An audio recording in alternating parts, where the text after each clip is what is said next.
Attention! Should we pull the curtain back and tell them what happened? Yeah, we can. I plugged in the XLR cords, the XLR cables wrong to the wrong input.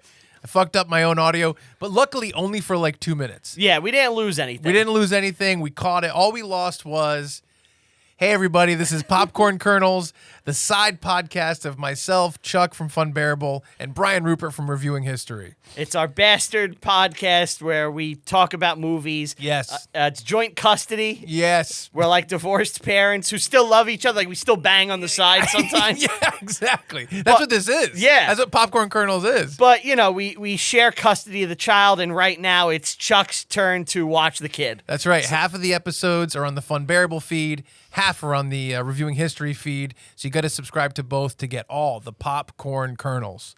I find it funny, like, you know, I have so many episodes, you have so many episodes, and every so often I'll see someone like, Popcorn Kernels is the best thing you guys do, and it's like, motherfucker. I know. It's like, thanks for telling me I'm wasting my time. And it's like the numbers go up too. Do you notice that? It's like, what are we doing? Well, you know what it is? We're always talking about movies that are current. Irrelevant, I know. Yeah, exactly. So it's like on Reviewing History, you guys do movies that are historical. Which I should know what he gives a fuck about. And on Funbearable, we don't talk about movies in depth. Yeah. So it's like, is the only place where we're getting that. Where we hit the algorithm and Yeah. people are like, oh, I know what they're talking about. Well, when Funbearable and Reviewing History blow up, we'll make this like a Patreon Oh, podcast. totally, You know what I yeah. mean? We'll keep it going every week or two, something like that, you know? It's my backup plan. It's my full emergency cord. Yeah, I love it. Well, I did make popcornkernels.com. Yeah? I did, yeah. And I made the artwork for our actual thumbnails now. So we have something to work off of. So it's an even more official podcast. We're growing slowly. Yes, exactly. What is this? Episode like 12 out of the past couple Something years? like that, yeah. Exactly. But it's nice that we get to just show up and talk about shit that, you know, we can't in depth otherwise. I love it, man. So, you know, much like two friends giving each other a special handshake from muscle memory. Yes. We're come together and talk about Spider-Man, Hell brand yeah. new day. Yeah, man. I'm very excited to talk about this. I got some questions, I got some thoughts, and I'm happy to run through it. By the way, spoiler alert, as you may have guessed, we're going to spoil the whole fucking movie. Yeah. That's what Popcorn Kernels is. Are we going to do like a non-spoiler review and then spoiler? We're just saying, fuck it. No, I think, non-spoiler, then spoiler. Okay. That's good. So non-spoiler for now. You know what? Can I make an amendment? Yeah. All right, so we did an episode about Obsession. Yes. Okay, we put up a clip from it. We got so torn up that we took him down. I had to take him down. I want to clarify my thoughts about Obsession. Just a quick one. Just a quick amendment. Bear, the main character, I think he's a pathetic loser in the beginning of the movie, right? He's a pussy. He wants to talk to this girl. He doesn't know how to talk to her, okay? He makes this wish. There's no way he could have known magic was real, but he Yes. makes the wish. Then he eventually finds out his wish came true. And I agree that at that point, he shouldn't have kept banging the girl and staying in a relationship with her. But I also feel like he was stuck in a situation where it's either like kill yourself or kill her or just exist with a crazy person in your life. And he was stuck. But I do agree he should not have kept banging her. I see. I actually think the initial bang isn't his fault because the first night he denies sleeping with her. Yes. Because he's like, this is weird. You're like, we can't do this. And he denies it. Then the next night she tricks him. Yeah. And he thinks everything is normal. Yeah. He has no reason to really put the magic fully together at that point. I realized afterwards there's a specific moment where it's revealed that he knows. Did you know that? I only saw it once, but doesn't he kind of smile? But it's after they have sex, if I believe. No, it's in the restaurant. And he says, "Do you love me more than anybody else in the world?" He actually repeats his wish, and she confirms it. And that's when he realizes that the magic was real. So I think he's a villain from then on. And before that, he's pretty much a pussy. I still don't think he's a villain because she still tricks him. I don't know if he's being tricked anymore. He knows the truth. He doesn't sleep with her until, like, she emotionally manipulates him. I will say this. I only saw it once, too. In my memory, they really make him the villain right then because they go out to eat. He says that to her. She confirms it, and then they cut to them having sex. So if that's the way that the movie goes, which I think it is. No, I think she comes, if I remember, she sleeps with him. Yeah. She comes in and she's like, my father is all fucked up and stuff. And then they end up having sex. Then he's like, what's going on? And then he asks her the next day. Okay. So whatever the order is, when he finds out, he shouldn't have progressed, is what I think. But before that, I think he's just a pussy, and I think the wish was an accident. But then I do agree that as soon as he realizes what's up, he should have stopped. I don't know. I don't think he has any reason to believe that, like, he's like, people change their mind. So it's like... What about when he heard her on the phone, though? And she's, like, screaming in hell. At that point, though, it's already too late. And again, I've always been of the mind his wish was not granted. I know you say that. If Nikki is suffering in hell, yeah, that's not his wish. He didn't wish for Nikki's body. Sure. He wished for Nikki to love him. Yes. If Nikki is really in hell, she does not love him. Yeah. I agree. I agree with you on that point, too. It doesn't make sense. Like, the wish wasn't... It's not even a monkey's paw thing where it's like... I wish to be the richest person in the world and everyone's dead but me, but I still have the same money, right? Yeah. It's like, okay, that's a clear technicality. Mm-hmm. Nikki never loves him more than any person in the world, so it doesn't work the second she's in hell. Yeah, it's like a second entity was created that she's is possessed obsessed with him. Yeah, I agree with that logic flaw as well, but that's my stance. I think he's a pussy. He makes a wish he couldn't control. Then when he realizes that she's not really there and she's in purgatory or wherever, he should have stopped with the thing. Once he knows that, though, it's already too late because he's already trying to stop it at that point. Yeah, it's too late, but you can't just keep having sex with a ghost in someone's body or whatever it is. I don't know if he keeps having sex with her after he tries to cancel the wish. I saw it once. That's true. 3 months ago now. That's true. But it's also at that point, it's like, I guess I gotta try to make the best of this. I mean, if there's like a devil feeding you your own cat, you don't bang the devil. Does the devil look like Freaky Nicky? I mean, but that's my stance. I want to make it really clear. I don't think he killed his cat. That's one of the theories. He killed his own cat. I don't think people just want to hate Bear and make him the biggest piece of shit ever. I've been planning on doing a video, I just have to find time, defending Bear, going hard into Bear defense. I'm going to be this man's lawyer. Bear is a beautiful baby angel. I will defend him to the end. No. I'm Team Bear all the way. He is innocent. Okay, that's not me. That's Ruppert. That's not how I feel. I stand with Bear. I feel like he's a pussy and becomes a villain. That's the plight of Bear. He's a pussy that is an innocent victim of circumstance. I'm a victim of circumstance. Exactly. What is that, Curly? Yeah, Curly. I'm a victim of circumstance. I love I'm a victim of circumstance. So I have my feelings. You have your feelings. I want to clarify that those are my feelings. I do think as soon as he finds out that it's not her, whether that's the phone call, whether it's at dinner, he says it and confirms it. Whenever that happens, he should stop his sexual shenanigans. But here's the thing. His wish. I wish she loved me more than anybody, and I can't believe we're still talking about obsession. But I agree with you that he didn't get his wish. He didn't get his wish. But my other thing is that the wish itself isn't even bad. Because it's like, what is wrong about wanting someone to change their mind about you? You know, I think people who think that the wish is bad, I think they're stretching it because I don't believe anyone out there as an adult hasn't had a crush on someone and thought to themselves or said to themselves, I wish that person loved me back or something like that. I wish that person liked me. But I think that the general consensus from anyone with a brain has to be that he didn't know the thing was He didn't know that. He didn't know magic was real. Maybe he still would make the wish exactly the same. But we don't know that based on the text. No, not at all. He made that to himself in his car, and the thing he didn't know was magic. And so that's how I feel about that part. I also don't think that Nikki is the cat reincarnated. No. I've even seen a theory that Bear killed his grandmother to take over her house. Yeah. None of this is accurate. I gave my opinion. That's how I feel. I don't want to be misinterpreted again. That's my amendment. I'm doubling and tripling down. I'm starting a petition.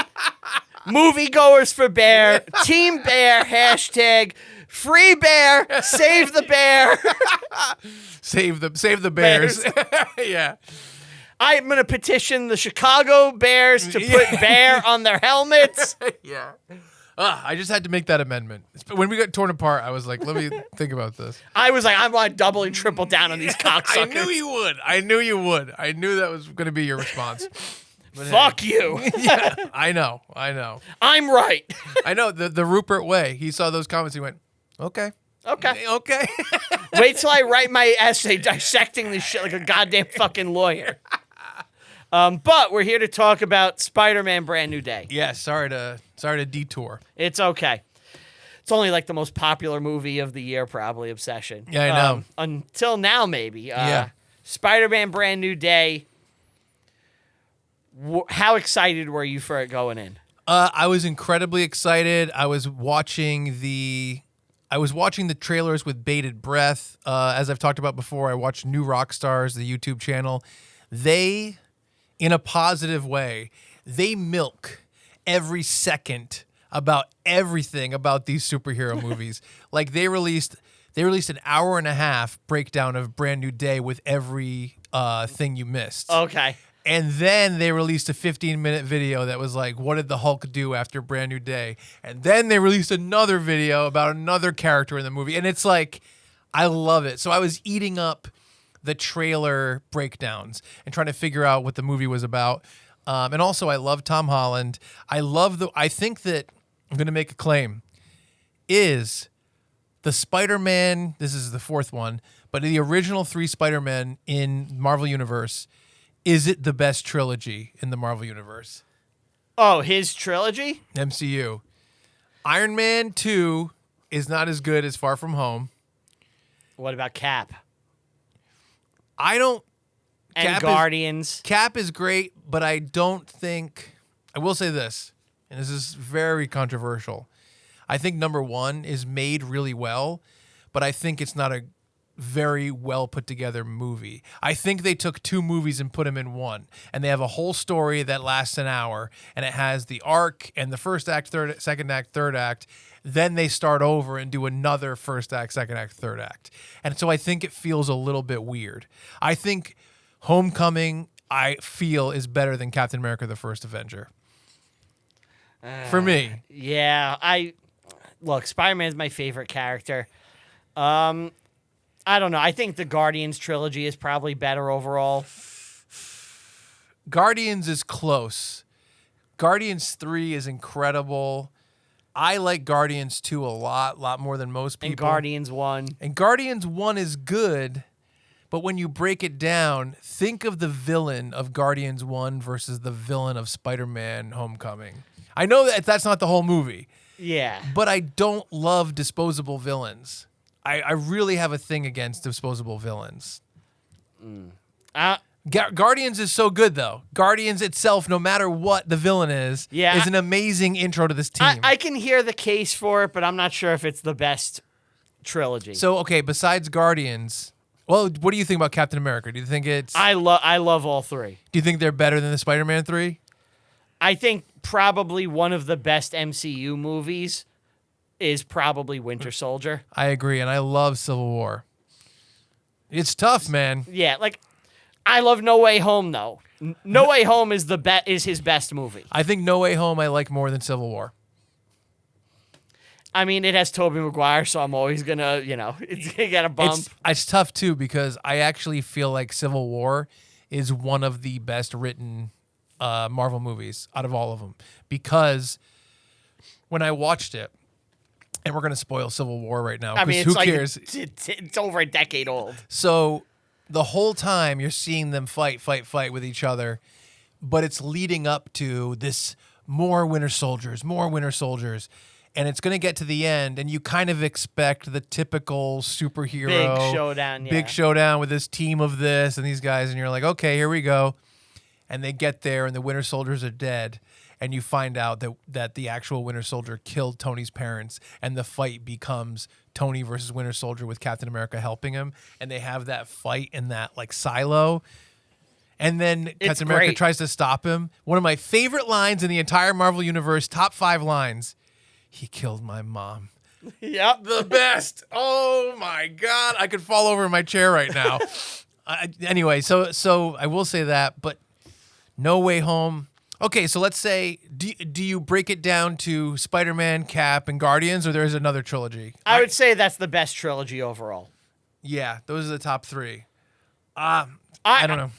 They're close. Iron Man, no. Two drags it down too much. 2 drags it down. And like 3 is pretty good for Iron Man. It's not nearly as good as No Way Home or Winter Soldier. Iron Man 1, yeah, exactly.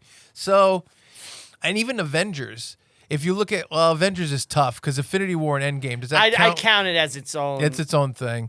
But like Age of Ultron, I don't think is that strong. I think you have to count the solo movie separate, and Guardians counts as a solo movie because that's just agreed. that franchise. You know, it's like mini franchises within the franchise. Yeah. So I don't know.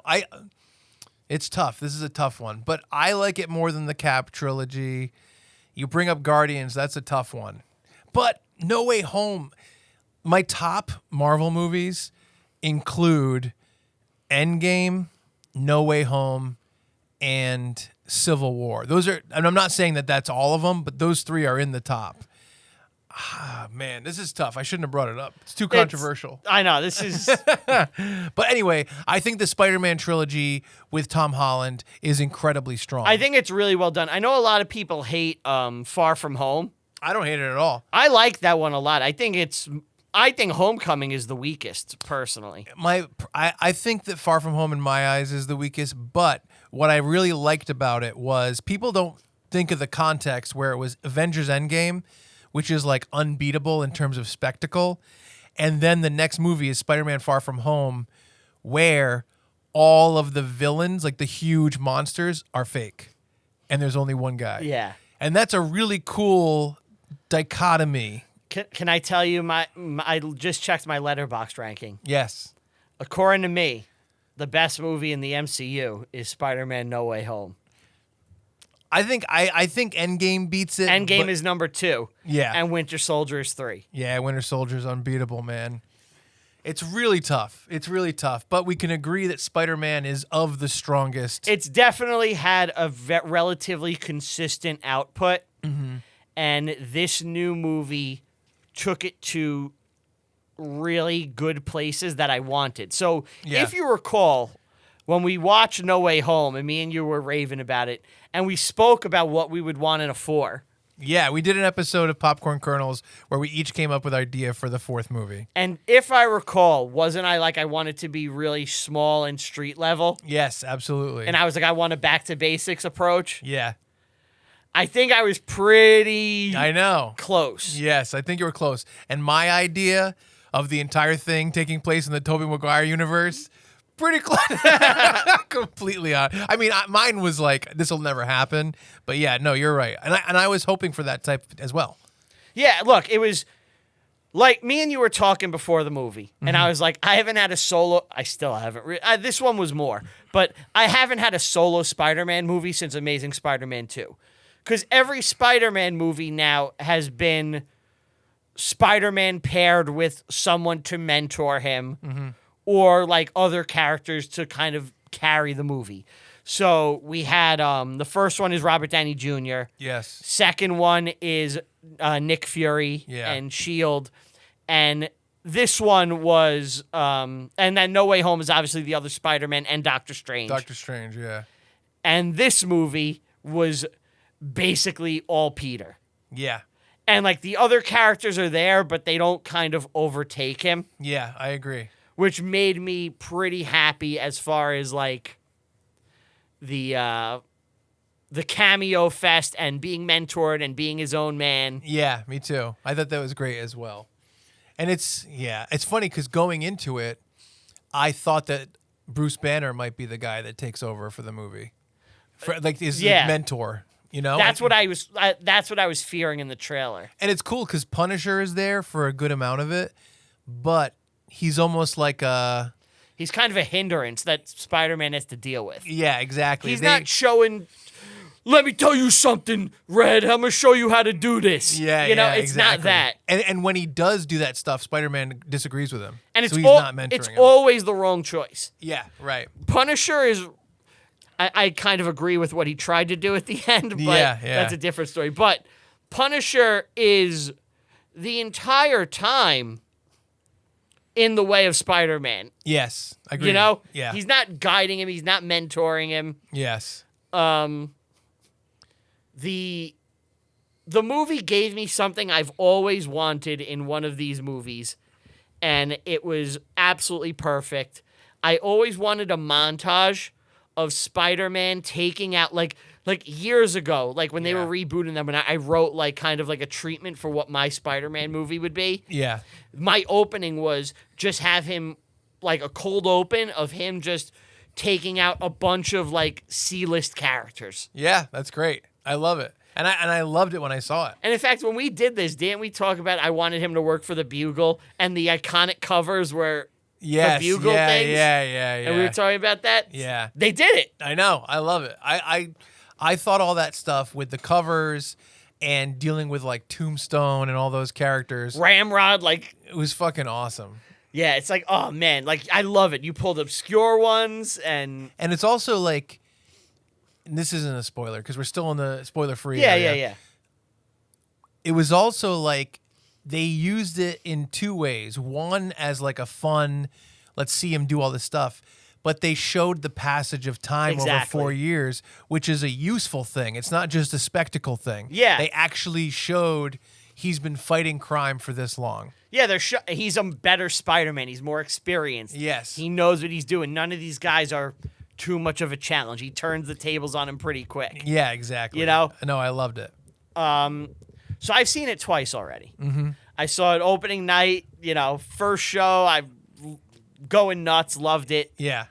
Then I started my first viewing. As I'm watching, I'm like, this is like one of the best Spider-Man movies I've ever seen. I can't believe how good this is. Yeah.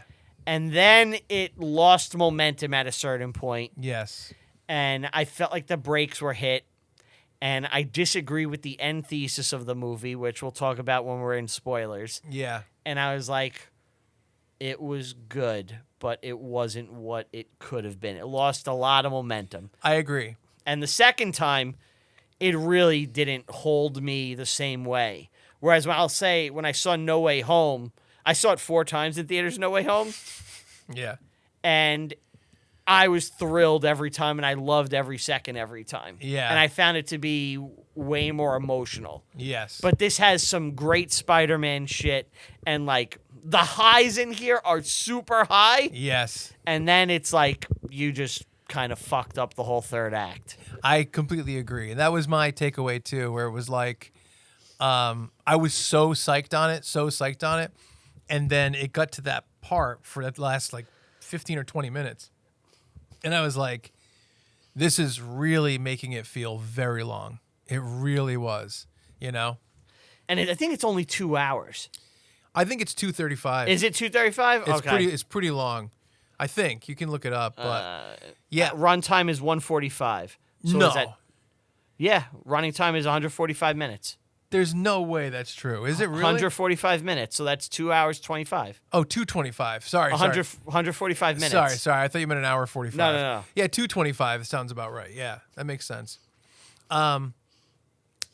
Yeah, it bummed me out too. And here's the other thing that kind of, I don't know if you ever deal with this.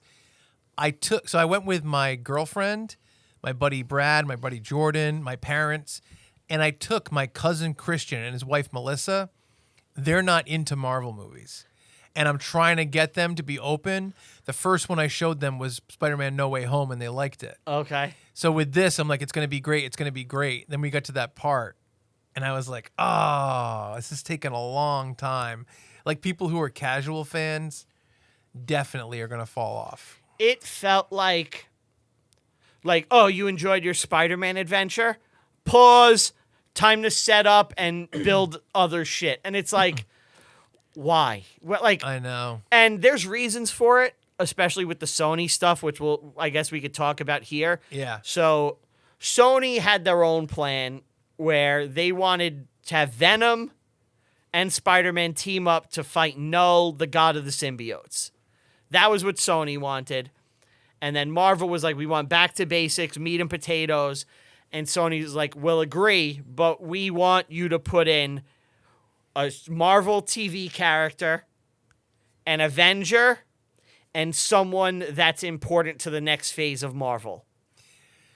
Now, this is a rumor, though, isn't it? I thought that's confirmed. Really? I thought so. Interesting.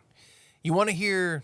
well, I guess this might be spoiler full, so I'll wait. Okay. But so why do you think they wanted those three elements? Why would Sony want a Marvel TV character in it? I think they wanted to hit every quadrant Of everything Marvel's doing? Exactly. It's weird, though, because, like, what are we... Okay, so if people don't know, Marvel sold the rights to Spider-Man in the 90s. Yeah. And Sony owned Spider-Man in terms of making movies with him, right? Yes. And they were kind of not doing great in terms of Spider-Man 3 with Tobey Maguire. Amazing Spider-Man, the reboot, underperformed. And then Amazing Spider-Man 2 really underperformed. So Marvel said, if you give us back Spider-Man, we'll give you all the residuals. We'll give you the whatever it is. They have the box office gross, but Yes. Marvel is allowed to use him. Sony basically gets all the money and doesn't have to do any of the work. And Spider-Man is with the Avengers. So it's Exactly. just raising his... But Disney gets the merch and raises the profile and all that. So in the meantime, as most people know, Sony made their shitty Spider-Man spin-off movies of Venom, Morbius, Madam Web, Yes. and who's the other? Craven. And They did have a plan to do a Sinister Six movie with Tom Holland. see, here's the thing: is like, would Marvel allow that?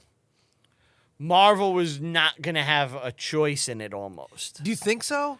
If Sony owns them, Sony could do whatever they want. I guess so, but if they want Tom Holland, he has to play ball. Well, the reasons for it were, Tom Holland's under contract with, so I'm sure there's yeah. and I'm sure there's some sort of quality control, maybe, or discussions. But the plan was that Vulture puts together a team of all these characters that are in the shit universe. Yeah. They go to Madam Web to come through to the MCU to fight Spider-Man. And the movie is these guys against Spider-Man. Yeah. It's crazy because the Spider-Man movies are so much higher quality than the Sony spin-off movies. Yeah. That's what's crazy to me. So I don't know. That's to me, if Amy Pascal, the head of Sony or whatever, had that plan, I'm like, that's insane. That's insane that Kevin Feige, head of Marvel, would be like, I mean, you're telling me he doesn't have any control, but it seems like a crazy plan. It's not a bad plan before the movies come out. Before they're bad. Before they're bad. Like, if I'm coming to you and I'm like, all right, so we're Sony, right? Mm-hmm. And I'm like, here's what we're going to do. We have these are the things we can make. Yeah. Let's make the villain movies. Yep. And then we're going to do a movie where they fight Tom Holland in a Sinister Six movie. $1 billion. If they're good. If the first movies are good. We're just planning it, right? Yeah. If we're talking about a long-term plan, and we're like, each villain will give them their own movie. Yeah. With a backstory. Right. And we'll build up to a Sinister Six movie where they fight Spider-Man. Yes. You're like, okay, so 5 movies because Vulture is already introduced. Yeah. And now we're going to have a movie with them against Spider-Man. It's $1 billion easy. No question. Yeah. But then when you put them out and they're terrible, Yes. it changes the ball game. Yeah, everything. Yeah. That's why this is so hard for me to swallow. Is like, I don't know. Like, Spider-Man is handled so well in the MCU. You know, he's in Civil War and his own movies and Infinity War. Endgame. And his own trilogy. It's like the idea of pulling him into the shit universe. it just boggles the mind is how I would put it. You know what I mean? So I don't know. I have some theories about some stuff that Sony had influence on when we talk about the spoiler full part. Yeah. Well, let's finish it. So Spider-Man, I would say tons of great stuff, tons of awesome stuff. The best action in any Spider-Man movie, I think. It's so Spider-Man. It's the most like a comic book almost I've ever seen in any movie, where it's Me too. It feels like I just picked up a random like 4-issue Spider-Man arc. Yes. And like you're just existing in this world. It's like, hey, he's just talking to this character now. Yeah. And like, I know. and like, here's the thing with Spider-Man. There's some great stories. Yeah. There's a lot of bad ones. Yeah. And there's a lot of mediocre ones. Yeah. And this one just felt like a mid-level mediocre Spider-Man comic when all was said and done. And Yes. I still like, I enjoyed it. Me too. A lot. But like, you could have been great. And like, it's such a Spider-Man comic experience for me. That's the best way to describe it. Overall, I'd give it a B+. Yeah, I think the first time I was higher. The second time I cooled down it. Yeah. I got to see it 2 more times to really make my mind up. What do you give it though? Right now, on when you want to do 2 more viewings, what do you give it right now? My first time, it was probably like, I was like, this is like 4 stars on Letterboxd, which is probably like a B+. Second time, I think I'm down to like maybe 3.5, 3. Yeah. Okay. So like a B-? I'm gonna say just solid B. Okay. Solid B. Okay. But and No Way Home, I thought was like A+. Yeah, you me know? too. Me too. I felt the same way. Yeah, I know. So it's weird because if you actually measured the movie on how good the action is, I think this is the best one of the 4. Oh, without a doubt. You know? Like, I mean, he's doing moves directly from the PS4 games. I know. The PS5 game. It's Yeah. like, it looks awesome. It's great. Like, I love, like, my pet peeve with Spider-Man movies, and this goes for all of them. Yeah. And here they avoid it for 90% of the movie, thank God. Yeah. Is I hate that they always have him take off his mask. Okay. And he's always taking off his mask in the middle of action scenes and like shit like that. It's like, he's Spider-Man. I wanted him to leave his mask on. Yeah. This one, they mostly avoid it until the end, and it still ticks me off a little bit. Yeah. But Yeah. I get we're in movie world, and this just has to happen so we could see Tom Holland's face, and this is what you guys got to do to me. But at least you did it. To me. At least you saved it for the very end. Yeah, I agree. I agree with that. Do you want to go into spoiler full? It's spoiler time. All right, spoiler time. So check out if you haven't seen it yet. You got our spoiler free. Now we're getting into it. So, Jean Grey. So, all right, leading into it, let's talk about this. Leading into it, it's like it's Jean Grey. It's Jean Grey. I first of all right, going into this, the idea that Spider-Man, the new Spider-Man movie, was going to include Hulk and Punisher was fucking awesome to me. I was like, those are such bizarre, different characters to include. They're so different. I mean, just Spider-Man and Punisher would be interesting. Just Spider-Man and Hulk is interesting. The 3 of them together, I was like, fuck yeah, this is so bizarre. I love that they're doing it. Big swing. Then all the rumors started swirling that Jean Grey was in it, which Yes. I'm like, this Spider-Man, Punisher, Hulk, Jean Grey. That's a weird fucking grouping of people. Yes. And I almost didn't believe it just because it was so weird. Yes. And like, it was so out there Yes. and so like telegraphed and obvious that I came back around and I was like, it can't be Jean Grey. Yeah. You know, it's like, if everybody for basically a year and a half, it's like the worst kept secret in the world, that's Jean Grey. Yeah. All right, it can't be Jean Grey. Like, Yeah, you know, yeah. that's so obvious. Yes, I agree. I know. And then you came up with the idea that it was Tobey Maguire's daughter from the future. I was like, okay, maybe that. It's Mayday Parker, you know, Yeah. And then there was also rumors that it was an obscure spider totem villain. Yes, Yeah. yes. And someone said it was Madam Web, which I'm like, they're not touching fucking Madam Web for 50 years. Are you kidding me? No. It's Marvel Kryptonite. She's staying in the shit universe. Yeah, yeah. The shit. That's what we gotta call The it. shit universe, yeah. The SSU, the Sony shit universe. That's what we should refer That's to it as. good. I like that. The SSU. So I was like, well, I'm like, she could always be like a character that's not super well known. I was like, she could be someone else. She could be an original character, you know? Maybe they're taking a real fucking swing. Yes, exactly. So I was really, I just didn't understand the pairing. And then, as you told me on the red carpet for the premiere, Yeah. they spoiled it by accident. Some guy. Some guy who's in the movie or he did music for the movie was talking to a reporter, and she was like, "What's your favorite thing about the movie?" He goes, "I love Jean Grey." Yeah, he Jean said, Grey was great. I think he said Jean. He Jean. said Jean. Yeah, and I loved yeah. her motivation. Yeah. And I was like, "Oh well, all right, it is Jean Grey." Yeah. So I was like, it was funny too, because like my girlfriend Natalie, she stays off of social media Yeah. completely, and she was like, "Don't you fucking dare tell me about rumors or leaks or whatever." And I'm like, "Hey, all right, fine." By the way, I went to a movie theater to go see it on Saturday, the day after it came Yeah. out. They had a guy as Spider-Man there taking pictures with everybody, That's cool. and Rogue. How weird is that? That is weird. Unless it was just a person that came dressed as That Rogue could be. and hung out with that Spider-Man guy. Yeah. I don't know. And now that I think about it, I don't know if the Spider-Man guy was like official. Sanctioned, yeah. Did you get, by the way, did they hand you Spider-Man pins? I didn't go on Saturday. That was National Spider-Man Day. I wanted the pin so bad. I got the pin. You're I'll lucky. give you my pin. Oh, I appreciate that. Yeah, of course. I mean, my parents got pins. Oh, They don't give a shit. yeah. You know what I mean? I'll Yeah, give you one. Thank you. But yeah, I thought I was like, Rogue?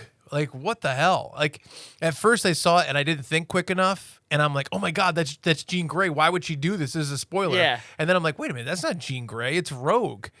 I guess Jean Grey and Rogue have the green and yellow. I mean, it's X-Men color scheme kind of. They're Green, usually blue, blue and yellow, yeah. There's some green sometimes. There's some green, sure. But did not have a behind like the Rogue. She couldn't pull it out. No, like the meme. No way. That's unfortunate. And I took a lot of glimpses. Yeah. I really was rooting for her. If you're doing Rogue, I think you got to look like Rogue. I took a lot of pictures, so I'll send them to Thank you. you. No, so I couldn't believe it. I couldn't believe it was Jean Grey, and it made me way more psyched because I'm like, how are they going to tell this story with these four disparate So characters? I had the exact opposite reaction when I heard it was Jean Grey. You're pissed? Do you remember what I texted you about what I thought was going to happen? Yes. And it was exactly what fucking happened. What did I say? Hold on. Well, what did you say? You tell me. All right. Read your text. Yeah, hold on, let's This see. is so funny. Yeah, you called what was going to happen, which makes sense. I kind of bent your thoughts into my own version of that, and I can't remember exactly what we said, but you were 100% right in the general story, because obviously if Jean Grey, the X-Men hero, good guy, is in the movie and she's the bad guy of the movie, it has to be a misunderstanding and she has to be a good guy by the end, Exactly. even though she's a villain. And you said something about that. And Okay, ready? yeah, Okay.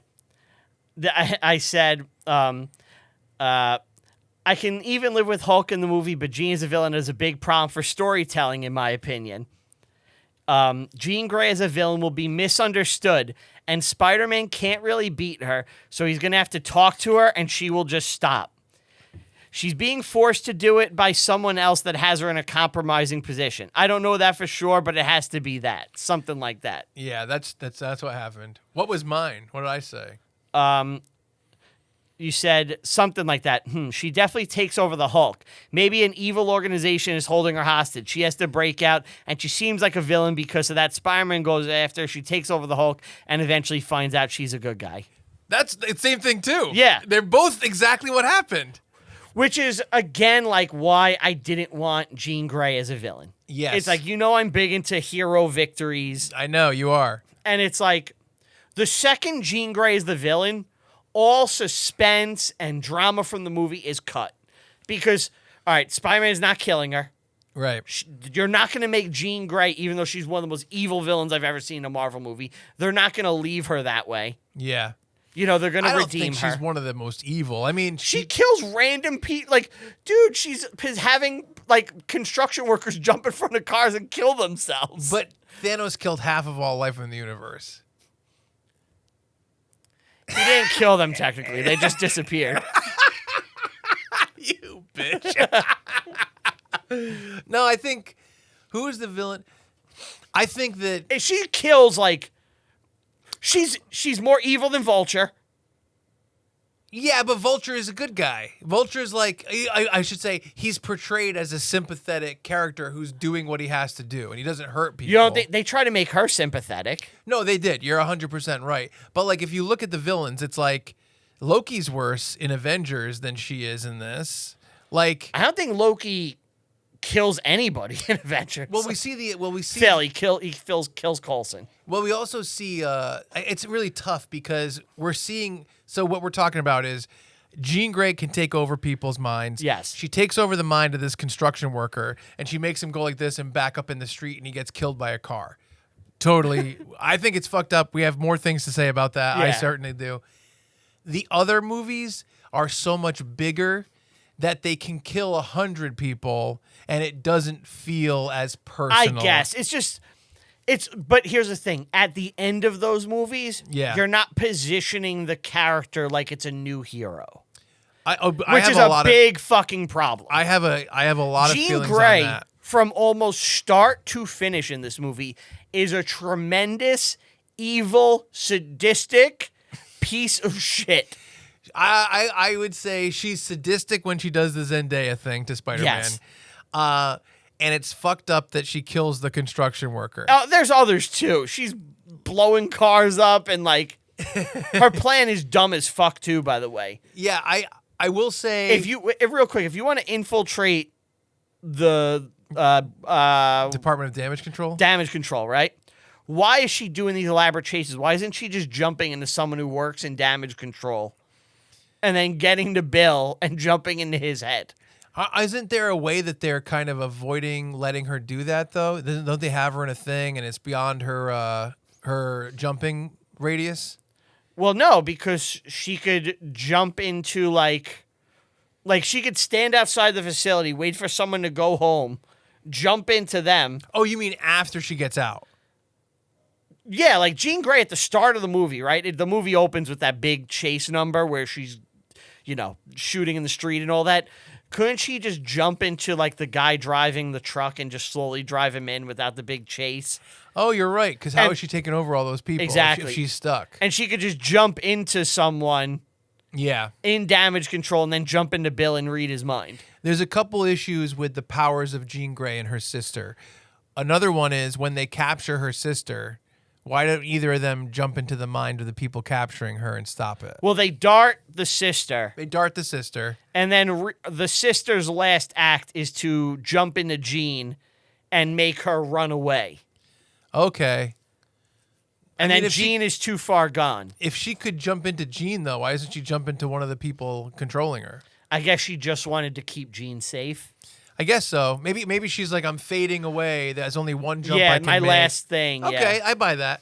Well, should we go through the movie a little bit in order? Yeah. Okay, so opening we love with all the iconic covers, and we make the passage of time. Yes. I think Tom Holland as like a loner Spider-Man that's really like, kind of like isolated and alone. I loved it. I thought he was great. Really good. Really, really good.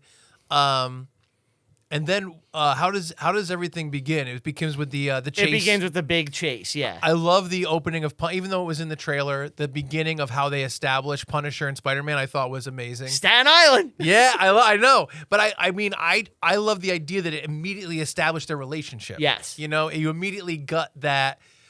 They're kind of like brothers. They're co-workers. Yeah. You know what I mean? They're so much closer than that. Can I ask you a question about the Punisher? Yeah. Did you watch the last Punisher thing? Fuck yeah. Okay. Did you like it? I did like it. I liked it a lot. One last kill. Yeah. Do you think it's a little weird tonal shift between the last thing where he's suicidal, getting ready to kill himself over his family dying and ripping out people's throats and bloody, and in this he's a puppy? I don't think he's a puppy. I think here's what I think about Punisher. Because I completely understand the idea of like he's kind of neutered in this because it's a PG-13 movie. Yeah.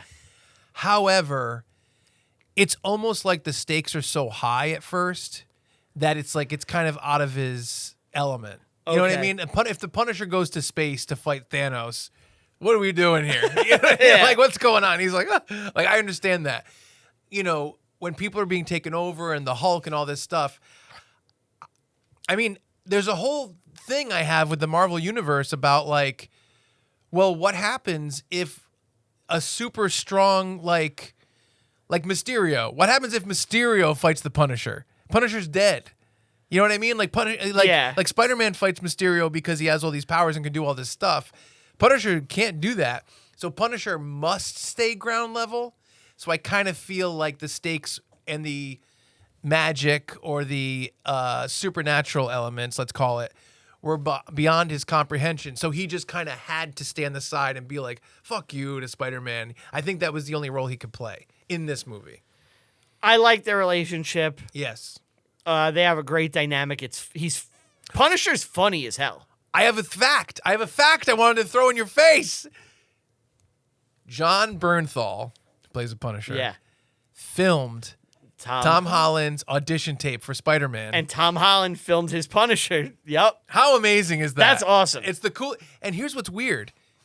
There's like 20 years between them in age. So how did that even happen? How did they become friends? It was at Broadway? No, they were on the set of a movie called Pilgrim together. Okay. And I think John Bernthal kind of took Tom Holland under his wing and like liked him. Amazing. It's awesome that like these two guys, because they're really friends. Like they've been in a couple movies together. Yeah. And now they're doing this. It's the biggest opening of all time. It's awesome. It's fucking awesome. I when I found that out, I was like jizzing my dick off. I like their relationship. I think the explanation for the Punisher thing is that he's just out of his element. And he kind of just has to kind of pretend to be like, here's what you should do. You're doing it wrong because he has no power in this. That's how I rationalized it to myself. Okay. You know? It's just I know. It's a big tonal shift. It is a big tonal shift for sure. I don't personally care that much. Me too. I can gloss over it, but it is funny. It's like watch One Last Kill to get ready for Brand New Day. That's what I kept saying to Natalie. I kept saying that to her. I'm like, when I watch One Last Kill, I'm like, I cannot believe they're releasing this while this character is being advertised to be in the next Spider-Man movie. It's fucking insane. 8-year-olds go see the new Spider-Man movie. Exactly. But then there's us, where we're like, oh, the ultra-violence is fucking awesome, and we love the Spider-Man movie. Exactly. So it's, there's two sides of it. I get why, Sony would want him in. He's a beloved character. Yes. And, he's a classic Spider-Man character. That's where he started. So I get it. Mm-hmm. But they have this cool action sequence, and it ends where Jean Grey is going to crush like a room full of people. Yes. That Spider-Man saves. Yes. And she's jumping into people, and she's helping Scorpion escape. She's helping Scorpion escape because he can like fight Spider-Man for her, essentially. Sort of, right? No, because I think she's just getting his body because he has the suit. That's what I mean. Yeah, and then she could. I don't think it's about Spider-Man. I think it's just taking out damage control people. Oh, okay. All right. So after this, he goes to damage control headquarters. Yeah. No, sorry. First, he goes to the spa. Yeah, that's right. Okay, so he goes to a spa and meets up with Yelena, the Black Widow. And the new character that we got to talk about real quick is Jean DeWolf, who's very important in the Spider-Man mythos. Do you know Jean DeWolf? Yeah, I read about her. Okay. Yeah. So she's going to be important, I think, in sequels. So why don't you say her role? So Jean DeWolf is a cop who works with Spider-Man. She's like a hard-edged cop. Yeah. And she ends up getting killed by this villain Sin Eater. Yes. Which Eddie Brock wrongly names someone as Sin Eater. And then when the real Sin Eater is exposed, this leads to Eddie Brock getting fired, which starts his fall, which leads into the Venom arc. Can I give you a quick aside of a prediction? Well, if it's going to be Spider-Man 5, I think it's going to be my prediction as well. Well, I don't know when it's going to happen. I think Scorpion, a.k.a. Mac Gargan, will become Venom. I think they're not going to jump into Eddie Brock because of the recent movies that came out. And Venom 1 was really successful, so people know him. Well, Mac Gargan does become Venom in the comics. That's what I'm saying. Yeah, that would be interesting. Yeah, it's not going to be Flash Thompson.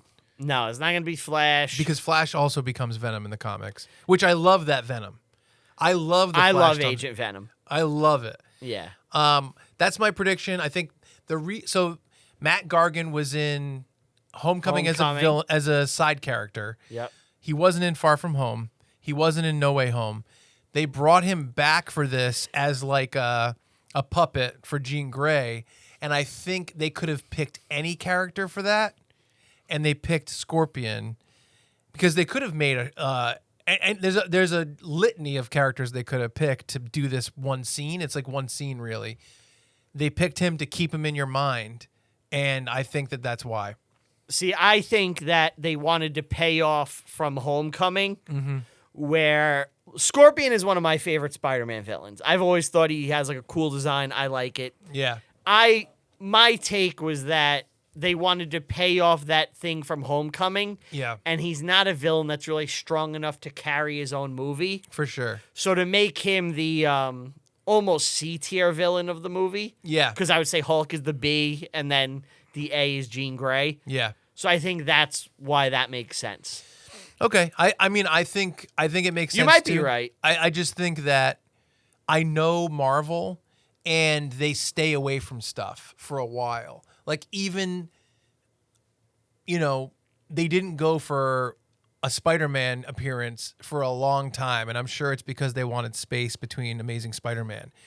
And I think the X-Men are the same. Although when did they acquire Fox? Because Fox owned the X-Men, and then Marvel acquired Fox, so now Marvel has the rights to X-Men back. I mean, probably a while ago. They've had I keep seeing people like, this is the birth of mutants in the MCU, and I'm like, I don't know, guys. They've been here a little bit. Like, we've seen Beast. Yeah, we've seen Beast. Patrick Stewart. Do you know that I didn't watch Miss Marvel? Do you know at the end of Miss Marvel they tell her she's a mutant? Yeah, they come and say you're a mutant. And they play the X-Men theme song. Yeah, exactly. So, yeah, no, I mean, I think it's very clear. I mean, Deadpool and Wolverine. Marvel lays breadcrumbs. This is kind of one of the things I wanted to talk about too, where it's like, it's frustrating. It's been frustrating, but I think they handle it the right way. Where it's like, okay, they're going to use Spider-Man, and it's going to be the multiverse saga. And so you're like, okay, are the other Spider-Man going to come in? And they say, wait. They could keep the Spider-Man in for this movie because last movie was insanely successful, and they're like, nope, we're going to hold off. They give you a tease of Professor X in Multiverse of Madness, but they just give you a tease. Then they give you Beast at the end of Marvels, but it's just a little moment. Yep. And so I think they're doing that the right way. And I think that Jean Grey is the first actual step into the MCU version of the X-Men, because they want to build this, they want to breadcrumb you. I agree. I think you're probably right. She's probably the first person of the, I don't think Kelsey Grammer is going to be the Beast going forward, No. They're going to cast a new guy as Beast. Truthfully, we're going to do a Doomsday, prediction thing at some point. Yeah. So we're getting close to that, and we'll keep that there. But I will say, I think what we're leading up to is a Secret Wars where everyone's killed, or for whatever reason they go away, and only MCU characters continue, and they take care of the other universes for the Fox universe and the Sony universe or whatever. I think they're going to do away with that and just start over specifically with the X-Men. I think that's the most important thing. I think they're really... Yeah, I think they're going to bank on the X-Men carrying them going forward. I think so. I mean, so this is the multiverse saga. That's what they call this era of Marvel by the Marvel people, and it ends with Secret Wars, and the next one is the mutant saga. So I think it's pretty clear. I think that Jean Grey is the first breadcrumb for the new X-Men, is how I feel. And I don't know what's going to happen in Doomsday or Secret Wars in terms of how many more people they're going to introduce. It's very They just strange cast to me. Cyclops today. Really? Yeah. Who? Oh, what's his name? Let me check. There was another casting rumor too that they did somebody recently. I forget who it was. It's someone that is like Kit Connor. Kit Connor. 22-year-old actor. Trying to see what. Oh, there's who they're supposed to bring in? Nikki from Obsession. Oh, she wants to be Mystique, I've heard. That'd be awesome. But yeah, so I think they're playing their hand the right way overall. I think they're taking their tentpole movies and even whatever movies they have, and they're feeding you breadcrumbs of what's to come. And even though you're like, they have the Fox rights back, they have the Sony characters, put them all in a movie. I think they're doing the right thing by giving you a little piece as we go. They're trying not to just smash all the toys together at once and show you each toy individually. Yeah. Let you play with it, and then they'll put them all together. And that's what Endgame was. Yeah. Endgame was that. But yeah, continuing the Spider-Man stuff. So go ahead. He calls Jean DeWolf. Yes. And he's like, I think I have a lead. Yes. So now he goes to Yelena, the Black Widow. Now, this felt shoehorned to me. Did it? Okay. I don't think. Well, think about the information he gets. What is important about her in this movie? He basically goes to see Black Widow, Florence Pugh as Yelena, for like 3 minutes, and then later on he like video calls her for like 3 minutes. Yeah, he talks to her for like a little bit, and that's the entire presence of her in the movie. And think of what happens. Like, what does she do for him? Well, she's a lead, and I think what she does do, if anything, it's she firmly says, you're not an Avenger. You take care of small potato things. Yeah. And it kind of shows his place in the MCU at this moment. Is that important to this movie? I think so, because like they're saying that this is nothing that anybody cares about. I understand that, but I feel like the other movies, not that this is a huge deal to me, the other movies was him climbing his way up to be an Avenger. Which I fucking hated. Really? I think that it was a big problem with those movies is that he's never driven by great power and great responsibility. What do you mean? In Homecoming, his motivation is I want to be an Avenger. Okay. That should never be Spider-Man's motivation. Spider-Man is Spider-Man because he's driven by, the death of his Uncle Ben and great power, great responsibility. That's not his ethos in Homecoming. His ethos is I want to be like Iron Man. However, he's not fighting the Vulture just because he wants to be an Avenger. It's still because it's the right thing to do. His whole motivation throughout it is that if I do this, then the Avengers will accept me. You think so? Yeah, watch it again. All right, I'll watch it again. I don't remember that at all. That's like his whole thing is like, I want to be like you, he says to Tony, and Tony's like, well, fuck you, you can't have the suit. So I will say, though, and I think it's at the end of Homecoming, doesn't he kind of like turn his back on that? At the end of Homecoming, Tony Stark is going to announce Tony him. is going to announce him as an official Avenger, and he goes, this is a test. You really don't want me to be an Avenger because you wanted me to prove that I'm my own man. So I'm going to, listen to you, Tony, and not become an Avenger and go do my own thing and be a friendly neighborhood Spider-Man.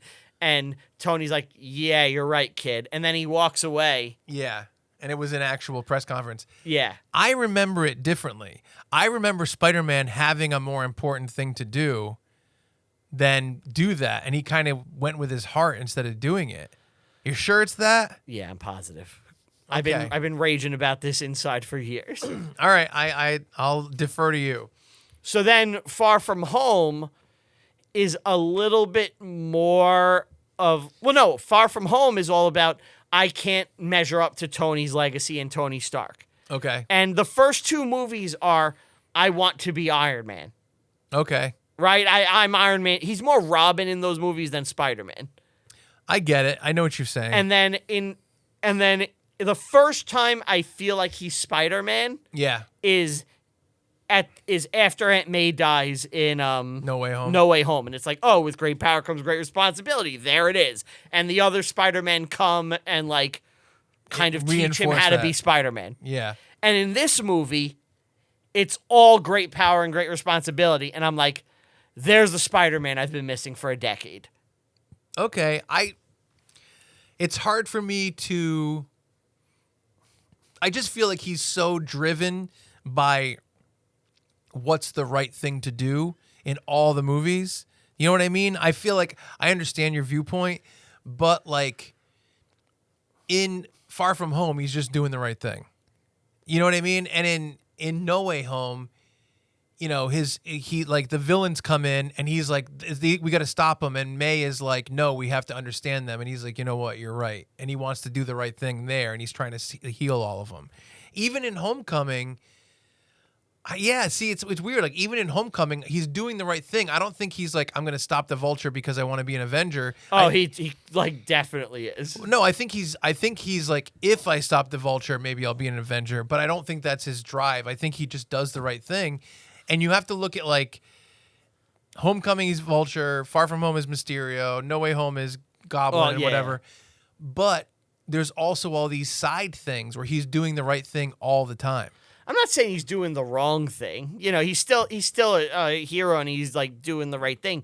But they never mention great power and great responsibility in any of those. Yeah. They don't mention Uncle Ben. Yeah. So it's like, what is driving him? And it's the first one in Homecoming. It's, you know, I want to be an Avenger. That's his motivation. Like he's calling Happy. When can I be an Avenger? Like when can, you know, Tony Stark come and take me under his wing and all that? I get that. Yeah. And he's like an annoying little puppy. And that's what he really wants. Right. Yeah. And then in the second one, it's, I have to measure up to Tony's legacy, and he gave me this drone fleet, which I have to learn to control. Yeah, sure. And I'm not worthy. I'm going to give it to Mysterio. Yeah, right. And then it's like, oh, I fucked up and gave it to the wrong person. Yeah. Now I have to fix my mistake. Yeah. It's not, you know, just as an example, I must sacrifice great pain to myself here and sacrifice something in order to stop Mysterio. I get it. So there's none of that, like... Okay, I get the responsibility isn't there yet. Yes. Okay, I get that. And we see it in No Way Home. And, like, No Way Home gets to the heart of the character and why I love him. Okay. And in this movie, they're reinforcing kind of his position in the world. Yes, right. You know, because we've seen, like, him almost an Avenger. Yeah. He gets literally knighted in Infinity War. Yeah. But... Yeah. You know. Yeah. No, I understand. I see your viewpoint. It's hard for me to completely subscribe to that just because I feel like this. Let's say Tony never comes to him in Civil War, he was already doing the right thing. He was already like out there fighting without any thought of being an Avenger. And I think that even if you took that element out. In Civil War, you are 100% right. Yeah. In Civil War, you're totally right because he's already doing it. Now, we don't know why. Right. You know, I think it's a really big mistake to not... I understand we don't want to do another origin. Yeah. But I don't know how the fuck you don't have a line of dialogue where he's like, you know, because of my actions, my Uncle Ben died. You know, something like that. Yeah. I don't think they ever got to his true motivation. How would you feel if the explanation for this was confirmed that he was just a good guy and then his Uncle Ben moment was Aunt May? Because Tobey Maguire was kind of like that in the first movie until Uncle Ben died. He was just doing good things. Not really. I mean, he's kind of he's just a regular dude in those, you know? In the comics, Peter's an asshole before Uncle Ben dies. It's practically a villain origin if you go back and read it. He's like, now that I'm strong, I'm gonna like fuck everybody up and like, you know, everyone's gonna pay now. And then Uncle Ben dies. He's like, oh, I have to reassess and, you know, become good. I don't know. To me, it's like if Uncle Ben isn't dying, it's like Batman's parents not dying or Krypton not blowing up. It's like, these are so important to the character. Yeah, I get it. I just wonder if they're like, oh, we kind of replaced this with Aunt May. Well, that's the thing. It took them 3 movies to do that. I agree, but also on the other hand, if Aunt May was introduced in that movie and died, I don't think we have the same emotional moment as we do after her being in 3 movies over how many years. I'm not going to complain about what they did in No Way Home, where they turned it into his new origin, basically. Yeah. And they rewrote it. I definitely think, like, losing Uncle Ben, you lose something. But it took 3 movies, but I got great power and great responsibility, which is the core of the character. Yeah. It's the reason he exists, you know? So, sure. I got it in No Way Home. So beyond that, that needs to drive him. So I loved in this movie that, like, he has his, board, and he has great power, great responsibility up there. It's like, that's the ethos of the character. And also that, No Way Home came with a sacrifice. And in this, he openly acknowledges that. He's like, sometimes Spider-Man has to do the right thing, even if it breaks Peter Parker's heart. I absolutely loved it. I was so happy. My biggest fear, I didn't want Zendaya and Ned in this. I think they handled that really well. Yes, they did so much better than I thought they would, because my fear would be if you have them in, you're going to immediately undercut No Way Home. But they made it, like, worse. They made it worse, Yeah. which is what worked in this movie. Yes. Okay, so let's move forward, because I have questions that I want to see if you have answers to. So he starts to change, right?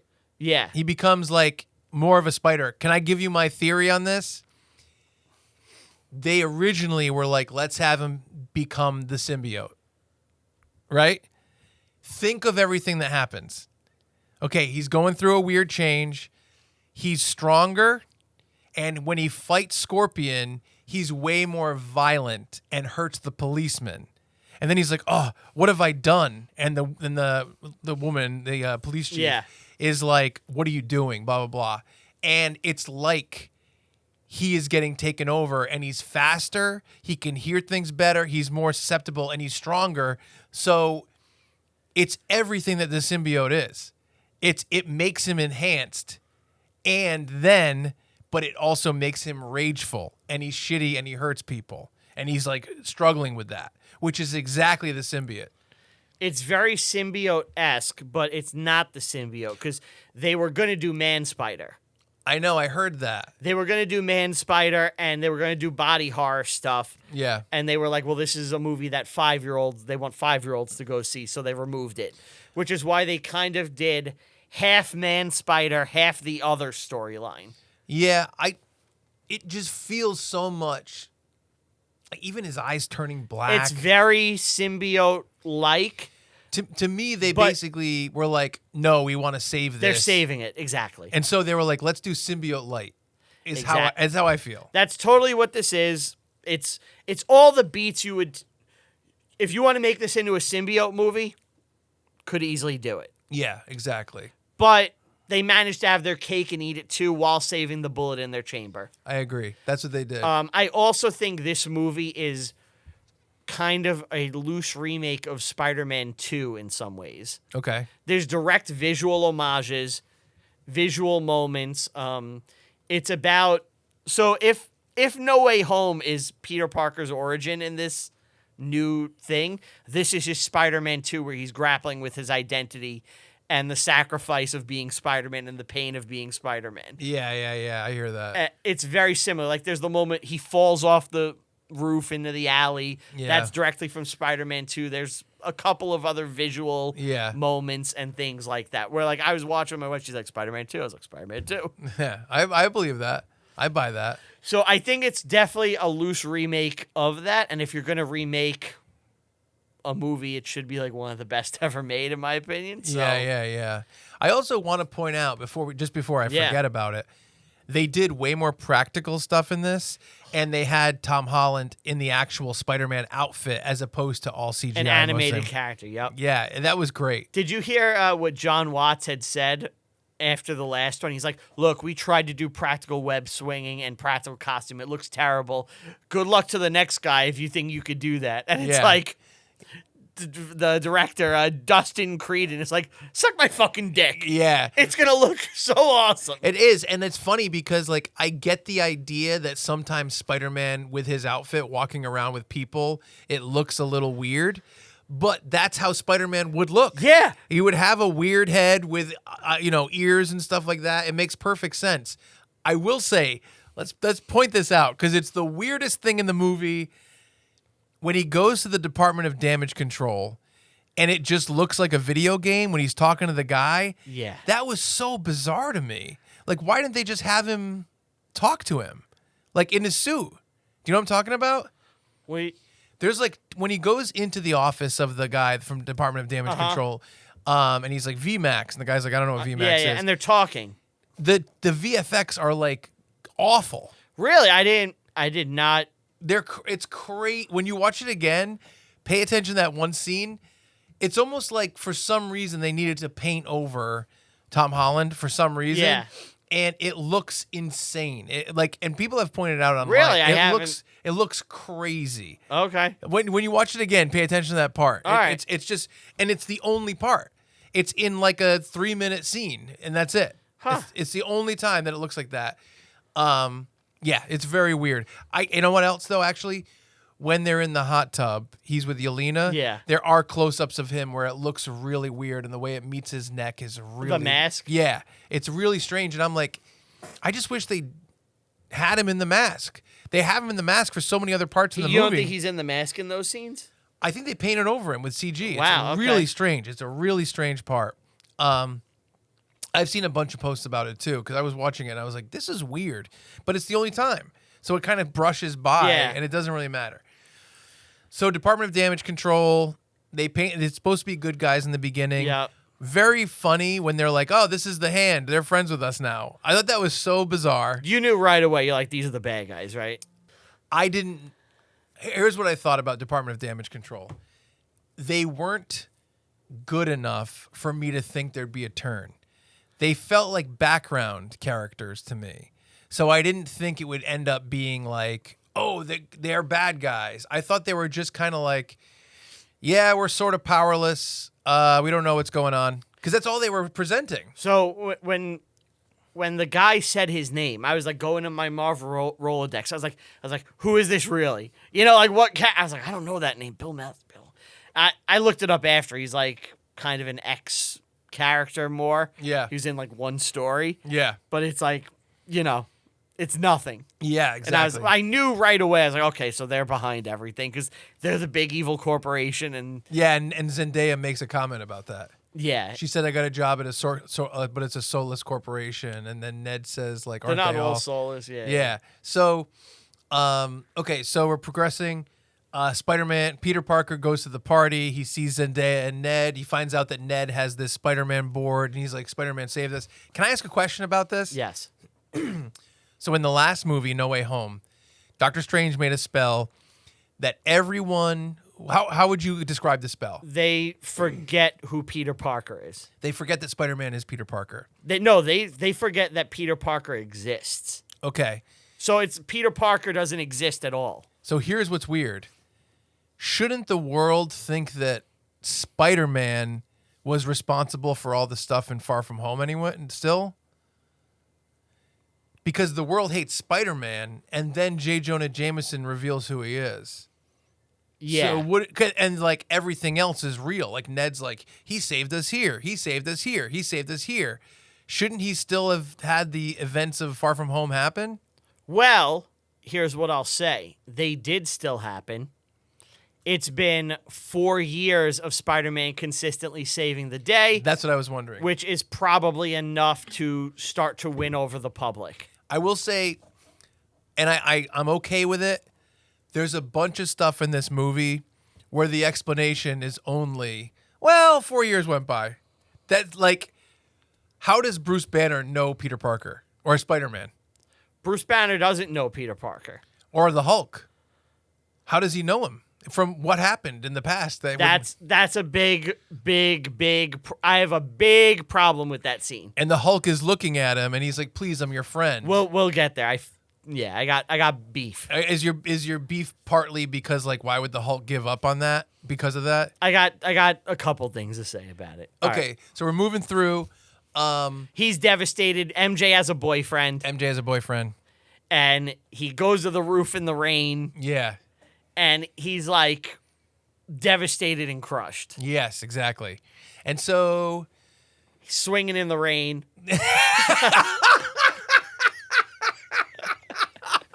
Come up with a parody song on the spot. I'm swinging in the rain. He's around the lamppost, but he's actually spinning. That's great. So, is that where basically his Spider-Man transformation? That's where it starts to happen. Yes. And really, what the movie is saying, it's about work-life balance. Mm-hmm. He has no personal life. Yeah. He's been just Spider-Manning for 4 years. Yeah. And because of that, and now like seeing this has caused an existential crisis, much like Peter in Spider-Man 2. Yes. Except in that, yes, he's losing his powers. This is the inverse where he's gaining more powers. He's gaining more powers and he doesn't really know how to handle them. Yeah. Okay, so he's moving forward. He's bummed about MJ, and he seems like he's more like for 4 years, it seems like he just watched from afar, and now he's taking steps towards MJ and Ned being like, hey.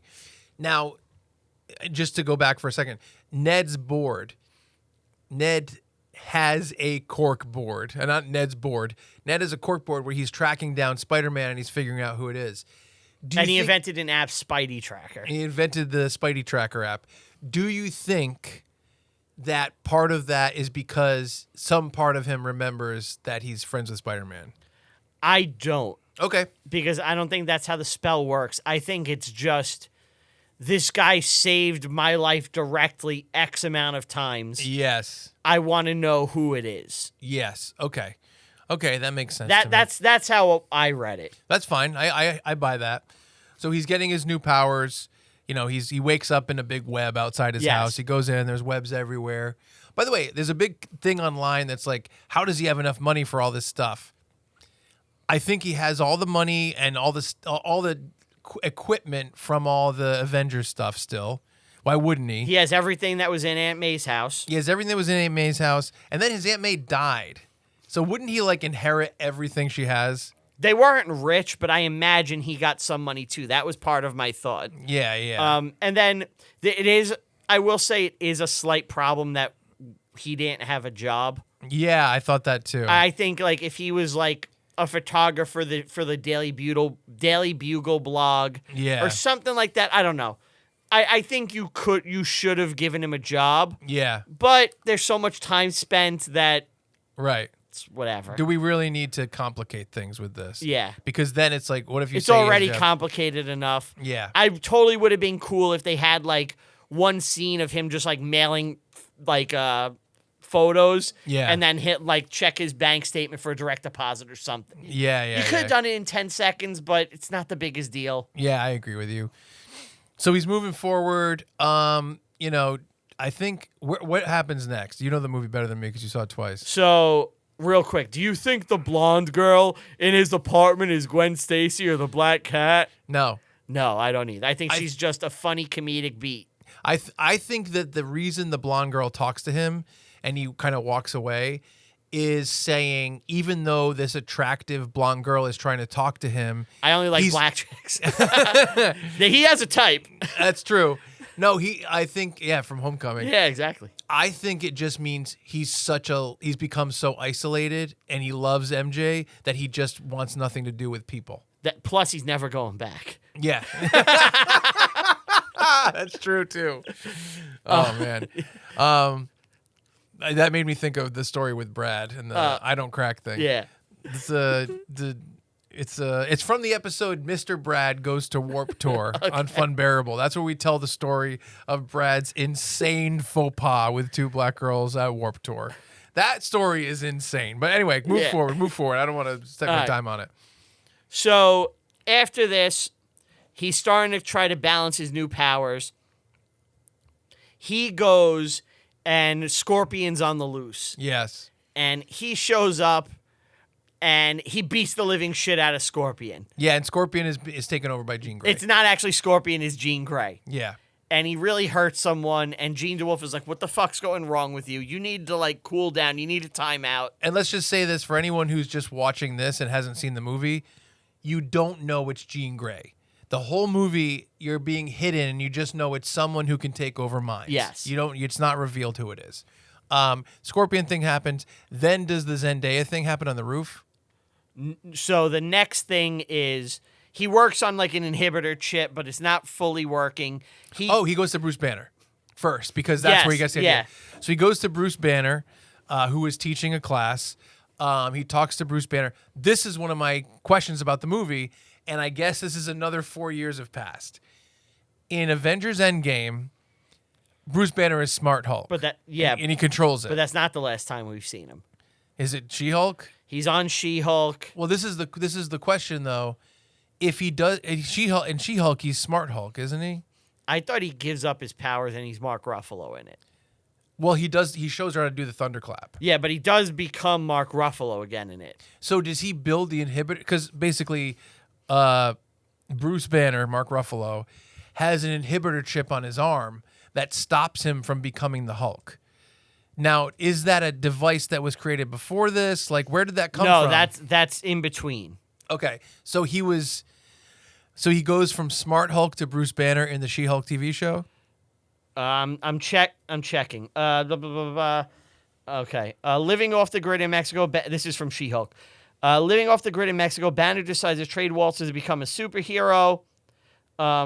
Realizing that their experiences are different. Mm-hmm. Banner got thrown off his game teaching Walters and realizing she is also to teach him. Banner's excited to have another person now who can relate to being a Hulk. Yes. They introduce his kid in that, and there's also an Easter egg where there's a picture of his kid. Sklar? Scar, yeah. Is it Sklar or Scar? Scar. Okay. On his desk. Be prepared. Yeah, so I didn't watch it. I can't go through the whole show right now, but I'm pretty sure by the end he's Bruce Banner? By the end he's Bruce Banner. Okay. I watched the whole show. You watched She-Hulk? I actually thought it was really fun and funny. But they ruined, you know the ending of it? They go to Kevin Feige, right? No. What happens at the end of it is there's all these storylines in She-Hulk. Like, oh, this guy's, you find out that Abomination in the beginning is rehabbed and he's good. Then you find out that he's bad. Do you know about the cage fight between Abomination and Wong? It's from Shang-Chi, right? It's like fixed. Is that from Shang-Chi? Yeah, we see them fight in that. Okay, so in this one, Abomination is rehabilitated and he's in jail. Okay. And he's a good guy. By the end, he turns into a bad guy, and there's this. Then there's what's her name, that did the show with Quinn, the TV show? Jamala Jamil. She's also a superhero. And she's all shitty about She-Hulk. And all the storylines are finally coming together in the last episode. And She-Hulk, or I don't know if it's her regular person name, who is what's her real name? She-Hulk's Jennifer Walters. Jennifer Walters is like, wait a minute, do we really want to do this? Another big Marvel ending fight scene, which I like the idea of calling that out. And then she goes to the Disney Plus home menu, and do you know about this? I remember hearing about this. And she jumps out of the She-Hulk thing, and she goes into the Marvel section, and she goes into the writer's room for She-Hulk, which I think is awesome. And they're all like, she's in a Hollywood, a studio backlot, Yeah. like Scream 2, I guess, or Scream 3. And Jay and Silent Bob Strike Back, that kind of environment. And she's like, I want to talk to Kevin. And then you find out Kevin is this big robot that basically just crafts stories, and he's in charge of the thing. And she's like, I don't want to do the same ending. I want to do something different. I want to do something unique. And I like the idea of all this. I couldn't hate this more. I love it. And then they go back to the scene they were in with all the characters and all the storylines coming together, and nothing happens. The storylines are just over. There's no final conclusion. And I'm not even saying I wanted a battle. There's no final conclusion to the show. None of the storylines go anywhere.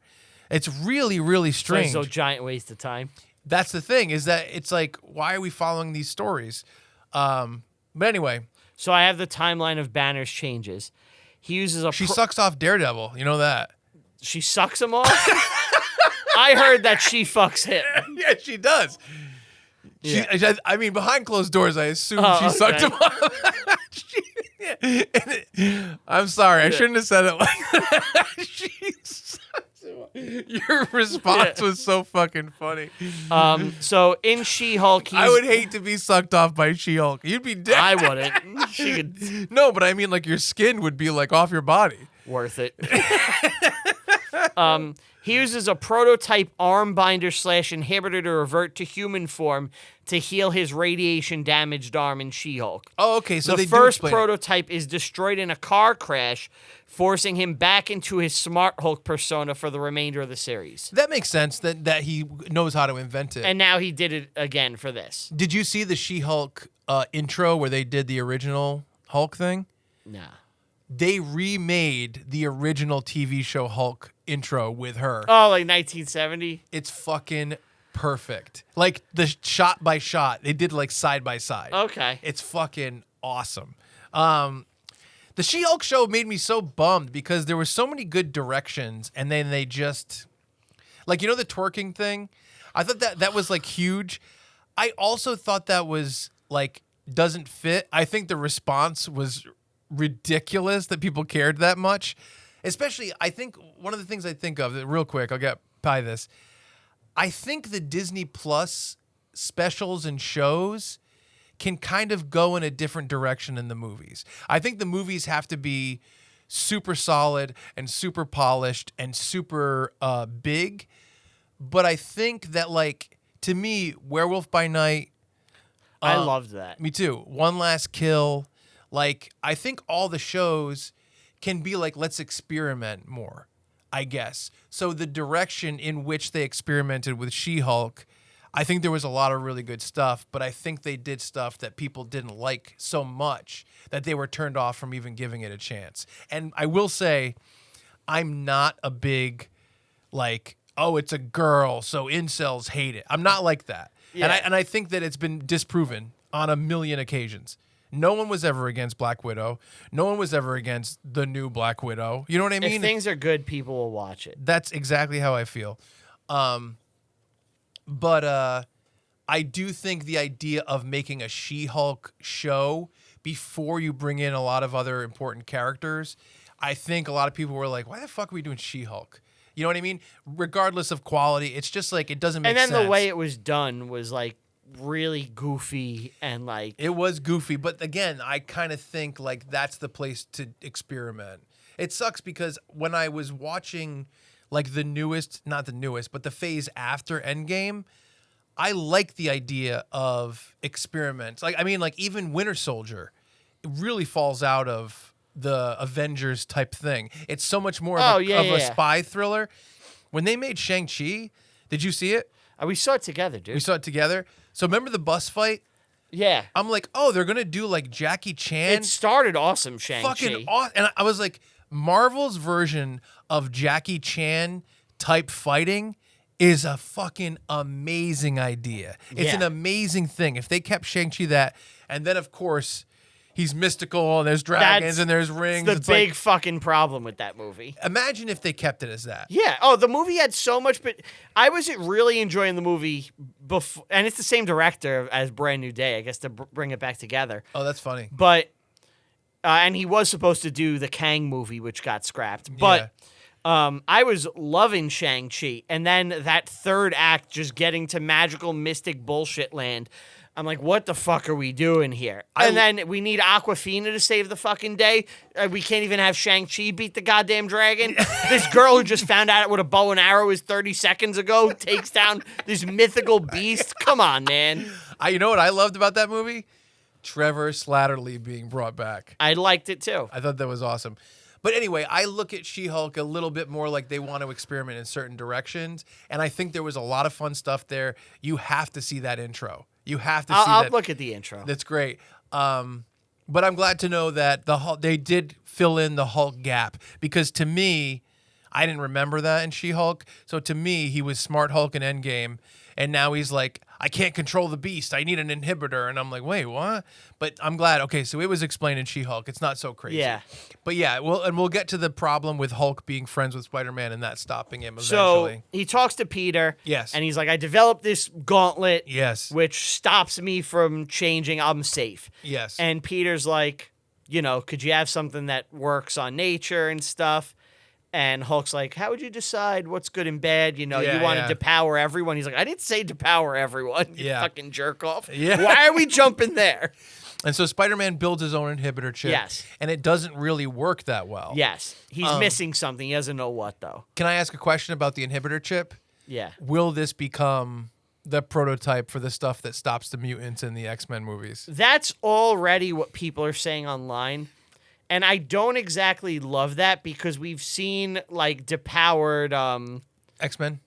No, we've seen, like, depowered necklaces on... Or, I guess, collars. We've seen depower collars on people before in Marvel, I feel. It was a main thing in Deadpool 2. It was in Deadpool 2, but I feel like the MCU did it as well.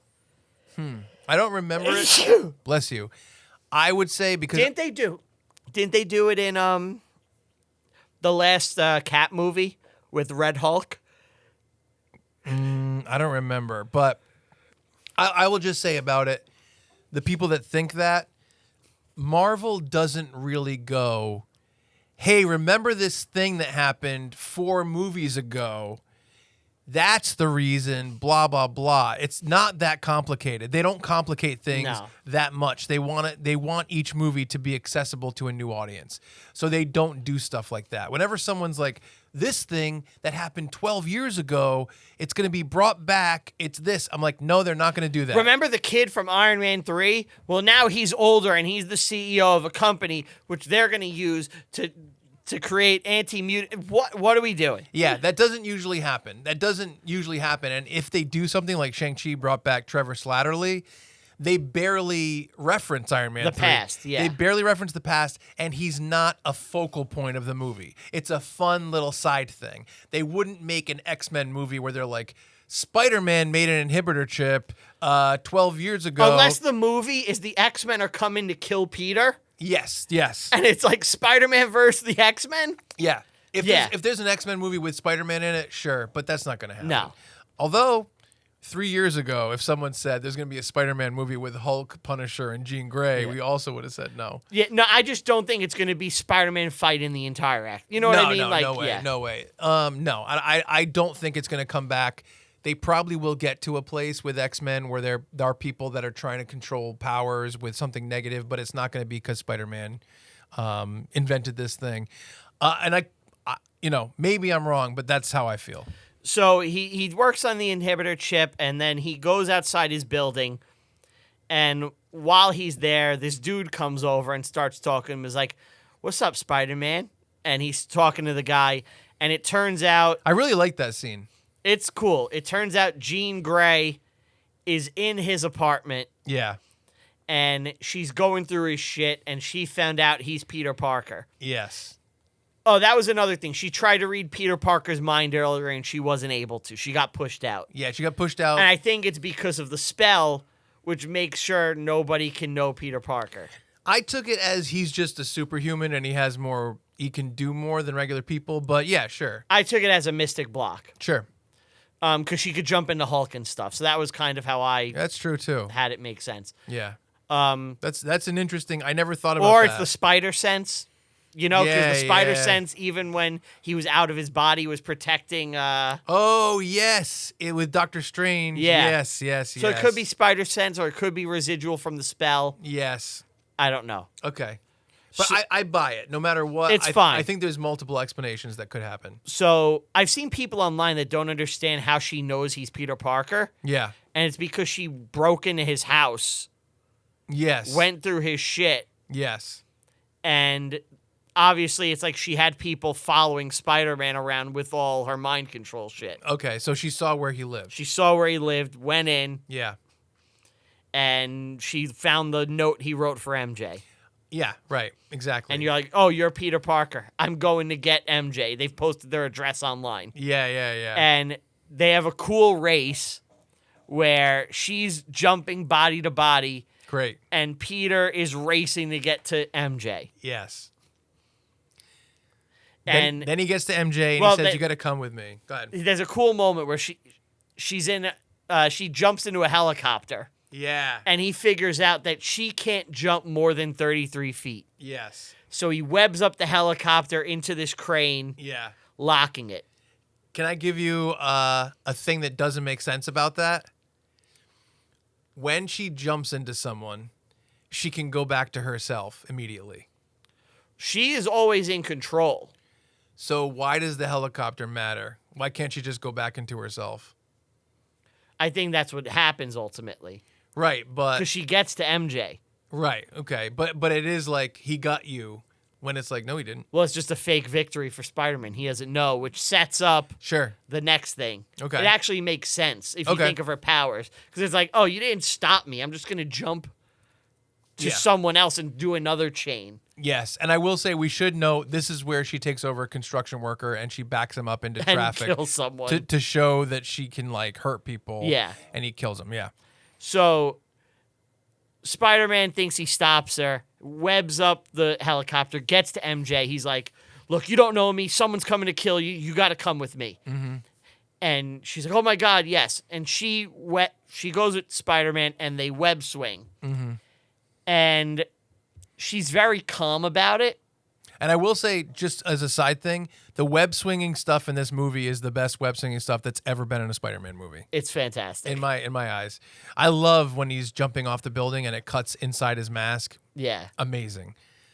So he goes with MJ, takes her to Queens, and they're on top of this studio. And she's like, you know, I remember you, you know, but I'm missing something. And they kiss. And Yeah. after they kiss, she goes, Peter. Now, my theater started clapping. Oh, really? My theater was like, yeah, like especially girls, like they were like, it's so sweet. Yeah. And my wife goes, it's not her. Me too. Yeah. Oh, yeah. Did you know it? I wasn't sure. I was like, man, are they gonna? I was like annoyed fanboying. I was like, God damn it, are they gonna undo this shit? Rupert's halfway through walking out of the theater and he's down the aisle. Because I was like, are we really undoing the last one halfway through this? That was like what I didn't want. I'll say this. I like Zendaya. I think she's really good. I think she's a great MJ. I like her character a lot, especially like in the other movies, how she's kind of weird. She played this part, this moment, so fucking well, where it's like, Peter, blah, blah, blah, and it was 5% more saccharine than it would actually be, and it just barely tips you off. Like, playing Jean Grey taking over herself, having this moment, but it just being a little wrong. I thought it was awesome. I thought she did a great job. It was Yeah. great. And then, you know, she's a real motherfucker here, Jean Grey. Yeah. She's like, kiss her, Peter. Take her. Yeah. And he's like, you're a fucking monster. This wasn't is that awesome unforgivable. when he said that? Yeah. Hold her. You've waited so long. That part was fucking awesome. I'm like, I want Spider-Man to punch this bitch so fucking hard. I loved it. So, you know, Jean Grey basically throws Zendaya off the roof, and Zendaya is immediately Well, snapped back. actually, if you remember, Tom Holland has her by the throat Oh yeah. over the roof. He's choking Zendaya. Yeah, Like, yeah. get the fuck out of her. And she's like, nope. And she jumps off. Yeah. And he chases her. Of course, Gets yeah. her down. And then Jean Grey shows up. And he's like, you win. That's it. I give up. Yeah.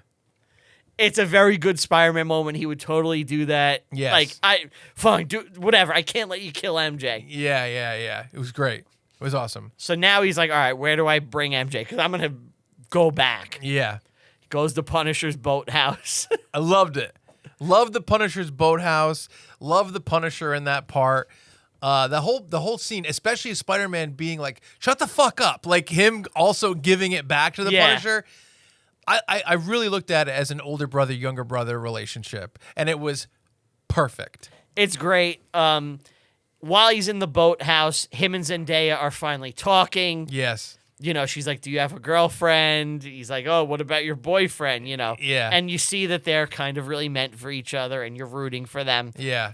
And I love that moment because it never concludes in this movie. No. That's why I love the moment, because Yes. it's teasing it. Exactly. And you don't get a payoff. It's all my worst fears as far as the personal stuff were handled well. Yes, for sure. So, I love the scene where he's talking with Frank, Yes. and Frank Castle's like, "You think I like living like this? Yeah. You think this is a choice? If I had people that love me?" Yeah. And he's yeah. like, "Stop wearing the mask. Stop being a pussy." You know, and he's Yeah. like yelling at him. I love it. And Peter's like, "Yeah, fuck you." You know. yeah, I loved it. The idea that Spider-Man, Tom Holland Spider-Man, is that way with the Punisher is just incredible to me. I love it. It's good. Yeah. So now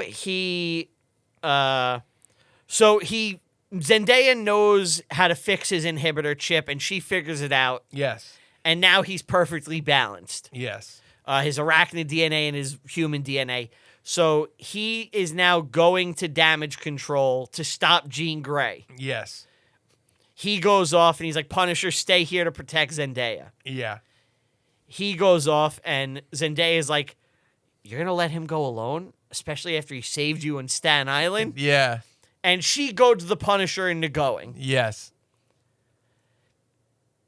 Kind of a mistake. It doesn't help him in any way. Yeah, It yeah. actually hurts him. Yeah, because she takes over at Punisher. Yeah, it's actually a problem. Yeah.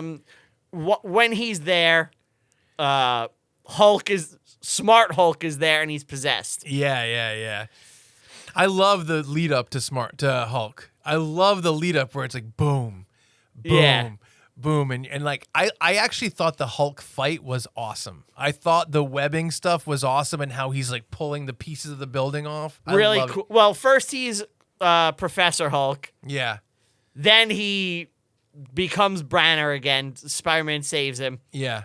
And then she makes him Savage Hulk, and he's huge. Yeah. And I love the line where Spider-Man's like, "I didn't know you could get that big." Yeah. Me too. And Spider-Man and the Punisher have to team up to fight the Hulk. And I loved when he was like when he did the same thing he did to Loki in Yes. the Avengers, but then he looks at his hands and Spider-Man's not God. there and he's hiding on his back. I'm like, that is such a perfect comic book That's moment. right from the comics. Yeah, I loved it. I love that. That's classic. Anytime they're fighting, Spider-Man gets on his back. Yeah, it's great. It's so good. I love the moment where, Punisher's helping him and they're shooting. He's shooting him. It's doing nothing. Yeah. And Peter's like, "What the fuck are you doing? Why are you here?" Yeah. And he drags Punisher across as Hulk is jumping, and he's on his back just shooting up at the Hulk. Did you love that? It was awesome. That was awesome. It's funny because it's like we're talking about plot and characters and balance, and we're like, this part was just fucking awesome. It's insane. Like you're seeing Spider-Man in slow-mo drag Punisher on his back, shooting a fucking M16 into the Hulk. Like it's amazing. As the Hulk is like chasing him. Yeah. It's so good. And I love the moment where he's like, "All right, one of us goes after Jean Grey, the other one goes after the Hulk." Yeah. And it's like, "All right, we know who it has to be." Yeah. He's like, "You don't want to fight the Hulk." No. He goes, no. Yeah, or maybe. When he says, "You're just trying to get out of the fight in the Hulk." And he says, Yeah. maybe, yeah. And so Jean Grey takes over the Punisher right there, right? And the Punisher does some stuff. I forget what he does. He acts very like effeminate and like yes, I love that. it's funny. It's great. I thought that was great. So Spider-Man is like webbing the Hulk to the building, and the Hulk is pulling pieces. I thought that was awesome. It's cool. I thought that was great. And then eventually he kind of has Spider-Man, and he's about to kill him. He's going to kill Spider-Man. And you get up close, and you can see Spider-Man's eye through his like mask, and he's like, "Please, We were friends." Yeah. Talk about what you don't like. All right. I don't like this for a couple of reasons. Number one, I want to see it's a Spider-Man movie. I want to see Spider-Man win. Sure. I don't want to see him like physically beat the Hulk. Yeah, for sure. It doesn't make sense. But I would have liked to see him figure out a way to trick him into the gauntlet or something. And and he gets depowered that way. To have it be Hulk just stops. Yeah, And falls off the building. And all it does with him just stopping is it leads to more questions where it's like, well, can the Hulk be stopped by any of his friends by saying, "I'm your friend"? That's a weird aspect to it. yeah, he's Yeah. never met Spider-Man. This is another thing where I'm like, I guess we could say 4 years have passed and he met the Spider-Man, but that's kind of a weird excuse. If you're going to do that, couldn't you have shown, like, when you're doing all those covers, yeah. him and Spider-Man just, like, 1 second? You know what I mean? It's like, Yes, exactly. You That's have perfect. to build and earn this moment. That would be perfect. You're right. And it's completely unearned here to have him just go, we're friends. It's not like they have on-screen history that you're drawing from. Yes. You're just, I guess they know each other. Yeah, I completely agree. It's a moment that falls completely flat, and it's when the movie starts its rapid decline for me. I think that for a lot of casual fans, they're just like, oh yeah, Spider-Man is part of the Avengers. Okay, they're friends. They don't even think about it. And they don't even think about the fact that, like, well, that can stop the Hulk. Like, they don't even think about that. For people who are like, you know, diehard idiots like us, we're like, that shouldn't stop the Hulk. When did the Hulk become friends with Spider-Man? Like, that didn't work with Thor. Like, yeah. in Ragnarok, we're right? friends from work. Like, he's known Thor on screen way more Yeah. Yeah. than he ever knew Spider-Man. Yeah, agreed. And he's willing to kill him in a gladiatorial death pit in space. Yeah. Like, yeah, I know. It's dumb. I agree.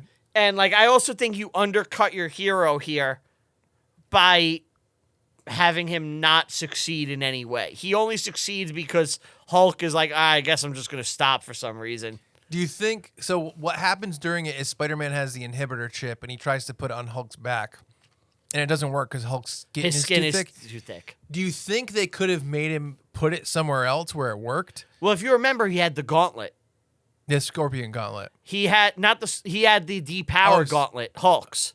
Okay, yeah. And he was trying to put it on Hulk. I thought that was the Electro Gauntlet from. No. Where did what was the origin of that in the movie? I forget. What, the depower gauntlet? Yeah. That's the one that Hulk had on that we were talking about in the other scene. I thought that was just a little wristlet thing. And no. Spider-Man had that big thing with the shocking thing. The shocker. I thought it was. Do you remember what I'm talking about in the Homecoming? Shocker, yeah. Yeah, I thought it was that. No, it's Hulk's bracelet, like, regulator chip thing. His inhibitor. It's so big though. It's so gigantic. It's Hulk-sized. Oh, it like grew? Yeah. Okay. So, and Peter has it on his wrist, and he's trying to get it on him. And I think I would have liked him to see, like, you know, maybe, like, he knows Hulk's about to punch him, and he secretly webs it, and he gets it on his hand. Yeah. You know, something where he earns it rather than just, I guess I'm just not going to fucking kick your ass. Yeah. For some reason. Yeah. I'm just wondering if he could put the inhibitor chip in, like, his tongue or, like, his eyeball or his nutsack or something like that. That's funny. You know, like they've done that in other movies where they're, like, shooting something or fighting something that's, like, their skin is impenetrable, so they have to go for the eye or they have to go for something else. I think that would work. The only thing is I'm like, where would he put it? It's so weird. Yeah. You know what I mean? It has to be, like, mouth or eye. It's like, where's he? Yeah, he's shoving it down his throat. Yeah, yeah, exactly. So unless the Hulk is screaming and Spider-Man throws it and it goes in his mouth, that would be pretty good. I wouldn't mind that. I would have preferred anything where Spider-Man succeeds. Yeah. Rather than, all right, I guess I'll stop beating your ass. Yeah. And Hulk falls down the building. Yeah.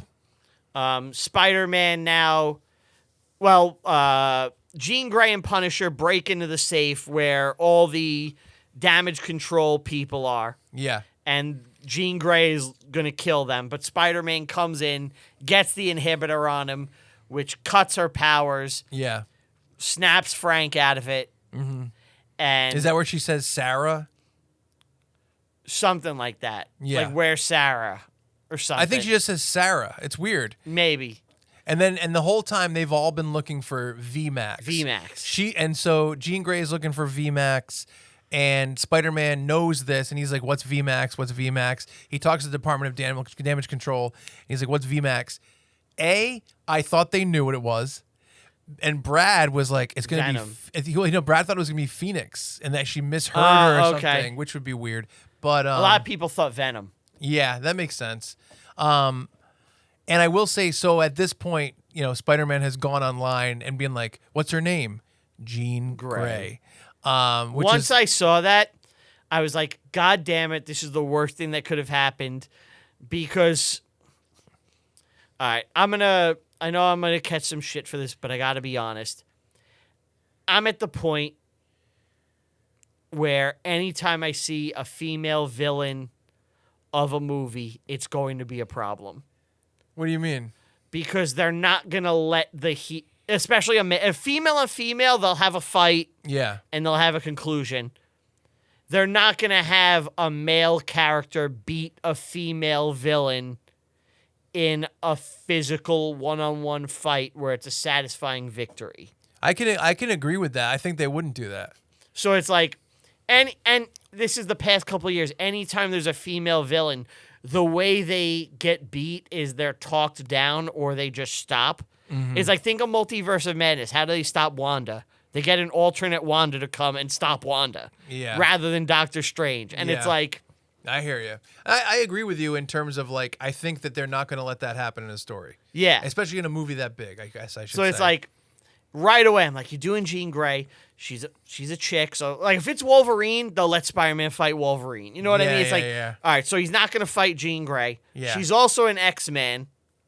They're not going to fucking... So she's going to be a good guy by the end. Exactly. It's like, I was like so annoyed and undercut, and like all the drama of the movie's gone. And I know exactly every beat the rest of the movie. Yeah. And it really hit the brakes for me. And right there is where they slow it down, too. Right there is when they stop the story. She says Sarah. Yeah. Then they go into Jean Grey's whole backstory. And they just do exposition dump for like 15 minutes, and it's all slow. Jean Grey's backstory, why she is the way she is. You know what I wish? Here's how they could have handled it better. First of all, I don't think it was necessary to hide her from the marketing. I don't think it was a necessary thing. You see what Kevin Feige said they did it? Why? He's like, we wanted to preserve a theatrical experience for people on night one and make it like a big surprise. But it's not even like a big reveal. I agree. I think that even if they, let's say they wanted to do that, I think there should have been a revelation early on. And instead of doing the exposition dump about her backstory then, they should have split it up throughout the movie between the action scenes. Yeah. Do you know what I mean? As opposed to doing 15 minutes straight where the movie slows down when the movie is so fast-paced otherwise, it just felt... I think most people that watch this movie, critics and fans, I think everyone felt it like a lot. Yeah. Be like, oh, this is a real slog right now. I think just making her the villain is such a fucking mistake. Like, I know what you mean. Just like on paper, why are we making why are we making a hero of a future franchise the villain of this movie? Yes. I fucking hate it. I could not hate it more. But they did it. We also have Peter goes back to the boathouse, and MJ found the letter, and she's like, you need to explain this to me. I love that moment. I never thought they would do that in a million years, that she finds his letter against his will, and she's like, you better explain. I never thought they would. Did you think that? No. I was like, this is awesome. I was so psyched about that. It was great. They have a talk, Yeah. and she's like, it's a lot of the beats in this are taken from other MCU movies. Yeah. Especially recently. This is the Guardians 3 Gamora thing. Yeah. Where it's like, you have memories with another person. I'm Yeah. not that person. Yeah. I don't feel that way about you. I'm sorry. Yeah, And she yeah. rejects him. Yeah. So that's straight that. And I love that. It was fucking sad. She's like, can you bring me home? I know. And I love how he's swinging angry. Yeah. You could see in his arm, he's like, God fucking damn it. I I gotta bring love this that. bitch home now, I too. love that. I thought it was great. Yeah. But she's like, hey, you want to come up and see Ned? Yeah. So he goes up to the apartment and he sees Ned. I thought that whole part was awesome. Him and Ned are talking, and they still have they're still underneath. They have their bond. Like They still have it. They still have their there's a word for similarities, repertoire, repertoire. They still have the same interest and personalities. Yeah, they still connect in the same way, even if Ned doesn't remember him. Exactly. Yes. Like they still like the same things and have same. It's great. So Ned leaves to pick up food, and it's him and MJ, and he's like, I got to tell you, I'm sorry about everything, and I kissed you. Oh yeah. And she's like, I don't remember that. And he's like, really? And he's like, hold on. The other guy told me, the bad guy told me when he was possessed, he remembered it. Yeah, yeah. Oh, shit. He lied to me. Which is a good way to do that. I like it. Yeah. And he's like, all right, I fucked up. Yeah. I have to go save Jean Grey. Yeah. Why does he make the leap that he has to save her? Don't know, but all right. And then the VMAX thing is just the vent, which I kind of appreciate. I like that. I kind of appreciate that it's like her whole reason for doing stuff is just completely destroyed in that moment. Yeah, it's I like, really oh, liked my it. sister's dead. That was her last thought. Yeah, I loved it. That's the last thing she saw. Okay. Yeah. So he gets to the damage control, like, prison area, Yeah. and he fights a bunch of guards, and he does cool shit from the video game. Great. He goes in.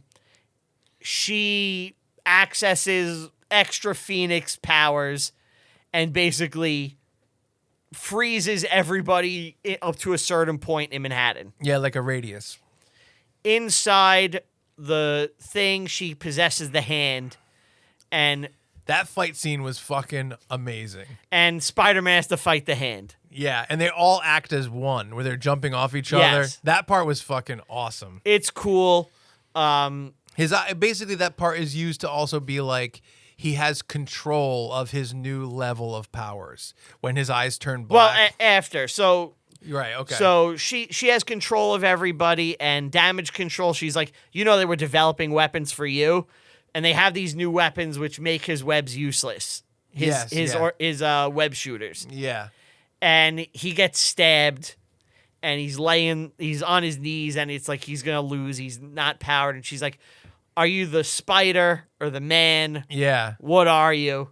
And he's like, "I'm both." And he catches the fucking blade, Yeah. shatters it in his hand, Yeah. uses organic webs, Yeah. webs everybody up. It's Yeah, pretty yeah. fucking sick. I loved it. The whole fight is awesome. And real quick side note, they did make a quick reference to Tobey Maguire's Spider-Man. I loved it. when he's like, this happened as Peter too. Peter 2 had organic webs. He was cool. Yeah. You're cool. I loved when he was pushing it out and he's like, "Ugh," and he hated it. Yeah. I loved that. Because he was grossed out by it in the last one. Yeah. Great. Sorry, I just needed to say No. that.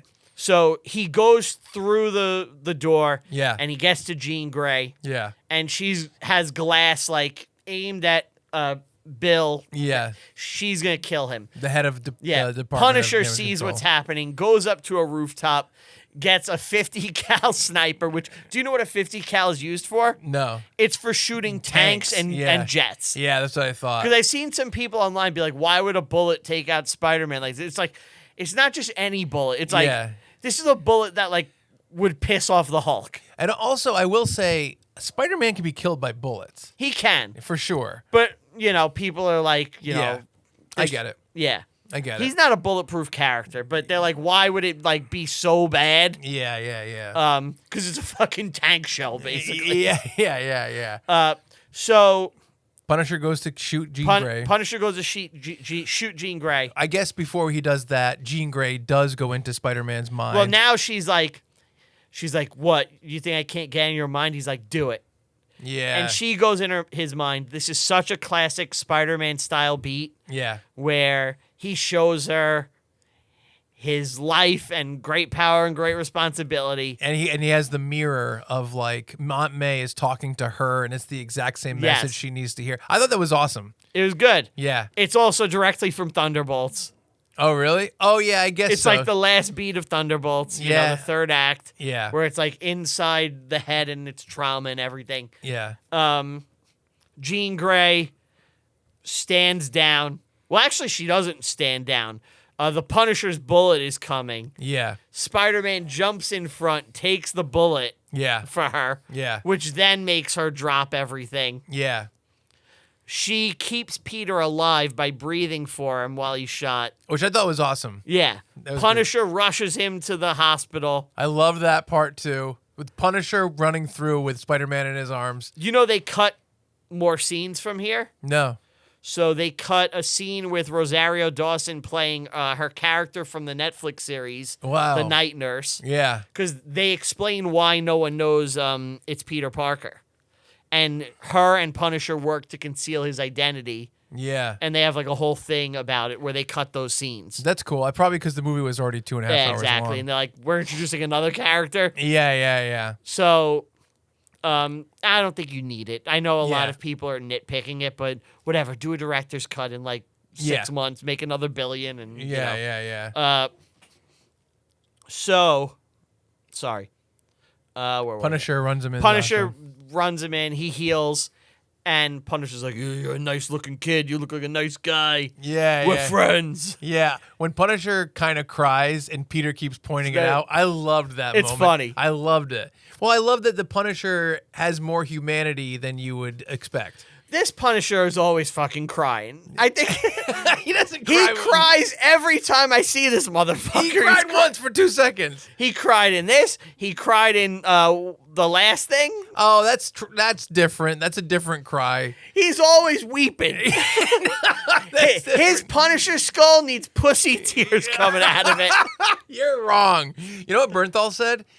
He wants to get to the point where he has the white boots. Does he? How fucking sick is that? I want the white boots. Oh, fuck yeah, man. I would love it. I'd love the white boots and gloves. It'd be awesome. I love the way Bernthal plays this character. I like his Punisher. I think it's fucking... I couldn't like it more. I hope they do another one of those specials if they're not going to give him his own movie. I know. You know, he said that he's going to keep doing Punisher as long as he can be part of the writing process. Okay. Which I think is awesome. Yeah. I think that's really cool. You know, maybe a little less on the trauma, more killy. Well, he killed 100 people exactly in the one last. Yeah, 100 exactly, which is awesome. It's actually it's 99, but one guy, an extra guy, was like thrown off a building or something. Okay, and it's not seen that he dies. But I'm like, fuck you. It's He's 100. dead. Yeah, he's dead. He's gone. Anyway. So Punisher is hiding him. Jean Grey's breathing for him, which I really like. Peter recovers. By the way, when he's on the ground and the blood is just spreading, I was like, this is rough. I was like, I wasn't like he's going to die, but I was like, what are they going to do with this? What I thought the beat they may do is he dies, and then they do like a post-credits thing of him in like another web cocoon. Yeah. Where we either see him break out or it's like a tease for the next one. Yeah. I thought they may do that. It's also a good way to avoid him in Doomsday. Yeah, you know? yeah. Like he's in stasis. Sure. I thought they may do that beat, but they didn't. It's not. It's fine. It's fine. Yeah. So Punisher is like, I have an idea to get you out of here. So he puts on the Spider-Man mask. Yeah. Peter just walks out, and all of New York is rallying to support Spider-Man. Did you love that part? I got choked up. I fucking loved it. They showed the Empire State Building. Yeah. And then when Peter Parker, because the idea is that Peter Parker is realizing how beloved he is. Yeah. And he looks at the little kid, and the little kid does the thwip thing to Yeah. him, and Peter Parker does it back. I was like, this is beat perfect. Loved it. It was amazing. He walks away. Yes. You know, Punisher is like, I oh. love that too. That It's was funny. That was great. That was great. Punisher pretending to be Spider-Man. Yeah. Peter goes away, and he calls up Jean DeWolf, and he's like, hey, you know, we got to investigate some stuff. And she's like, chill the fuck out a bit. Yeah. Because now Jean Grey is in the according to the movie, kind of redeemed because she saved Peter Parker, and you understood her story. I know. It's a tough fucking swallow. We'll talk about that in a second. So she is going on a bus somewhere upstate. I assume the X-Mansion, but who knows? Yeah. Peter is in a deli in a bodega. Throughout the movie, he keeps buying flowers to put on May's grave, and he keeps going there. Yeah, which I liked. Yeah, and he's in the flower shop. And, when he left Zendaya's, when he left Mary Jane's and Ned's, when he's leaving, Zendaya goes, Peter, be careful, and she covers his mouth. Yeah. And Ned goes, his name's Peter? Yeah. So afterwards, he sees Ned in like the bodega. Yeah. And he's like, hey, I'm Peter. And I don't think Ned fully realized. He's like, you're the guy from the party. He's like, yeah, Peter. And then they do a high five, and they have the muscle memory of like their classic friend handshake. Yeah. And he goes, Peter. No, he goes, Peter. Now, people are debating about this moment online. It's a big thing. Well, how do you feel? I take it that he doesn't remember. I'm probably wrong, but I take it he doesn't remember Peter Parker. He remembers that Peter is Spider-Man, and he put it together. I took it as he remembers his relationship with Peter Parker. You think it all came back? I think it. Here's the thing. I think that came back. I can't confirm that it means he knows who Spider-Man is. I think he remembers his old friend Peter. I think that that's where the memories came back. But this is my thing. Why and how? And people have this opinion, which I disagree with. Jean Grey put the memories back? No, I'll throw it out on the table. Okay. They think that because it was proven in No Way Home that Ned is somewhat of a sorcerer, that he had the knowledge in his brain that didn't go away as much as everybody else. I don't buy that. If they would have had his hand spark, because they did that in No Way Home, if they would have added that effect, Yeah. you have some credence. Yes. I feel like, in my personal opinion, he remembers being friends with Peter Parker. I took it like he's just like, oh, Peter is Spider-Man, and he put it together. Can I also offer one more thing? MJ, when she gets frozen, she has the tear down her face, which some people are like, oh, the frozen thing, being frozen like that freed her mind, whatever. At the end, right before the Ned thing happens, she's sitting on the roof where they were in No Way Home. Yes. She went to that roof and she's holding the necklace. That he gave in Far From Home. Right. Which is pretty, like, what's going on with that? So, in my mind... It's got to mean something. In my mind, this is how I take it. She had been wearing... She wore it at the end of No Way Home. And in the beginning of this movie. She had it at the party. But I think it's her, like, she's wearing it, but she doesn't know why it's important to her. And now she's piecing it together why this is important. And it's because Peter had given it to her, and they had this whole other adventure. Life. So if she is piecing it together and understanding why it's important... Oh, so you're saying basically that she gets Spider-Man's note. He explains, who he is. Yeah. By the way, I will say... Oh, wait, no, that's beforehand. Never mind. Okay. She gets his note. You're saying that she gets his note. He's like, this is what happened. And she's like, well, I'm really sorry, but I don't remember you and I have a boyfriend, whatever. Because she says, like, earlier, feels like something's missing. So if she kind of, like, feels the necklace, and if it was important to her, like you said, then there's something deep inside that remembers a little bit. And so that's why I think, like, But Ned... she doesn't know why. She doesn't know why, but it's there. Maybe. I don't know. I don't know either. But it is interesting that it shows that. I take it as Ned remembers his relationship with Peter Parker. That's what I take it as. Okay. I mean, look, I understand. I also regret, and here's the thing with the thesis of the movie. They have, right before he talks to Ned, Spider-Man can't do it alone. That's what they say. Yeah. He just fucking did it alone. Nobody helped him. Yeah. Punisher got in his way. Yeah. He shot him in the back by accident. Hulk was a fucking villain. Yeah, You know what I mean? It's like, who helped him? Black Widow didn't. Yeah. He just saved fucking New York by himself. Yeah. So I it's agree. like, I reject that completely. Okay. I don't like the Ned guy in the chair dynamic. Okay. I don't like Spider-Man having a guy in the chair. I don't even like him having a personal assistant in his helmet. Okay. Sure. But I understand it's that. MCU, so everyone has to be a spin-off of Iron Man. Yeah, whatever. yeah. Like, I don't like that. That's my personal taste. I Sure. like Ned and him as friends, Yeah. but I don't like the guy in the chair thing. And it's like, are we gonna regress back to that after I just had such a good Spider-Man solo adventure?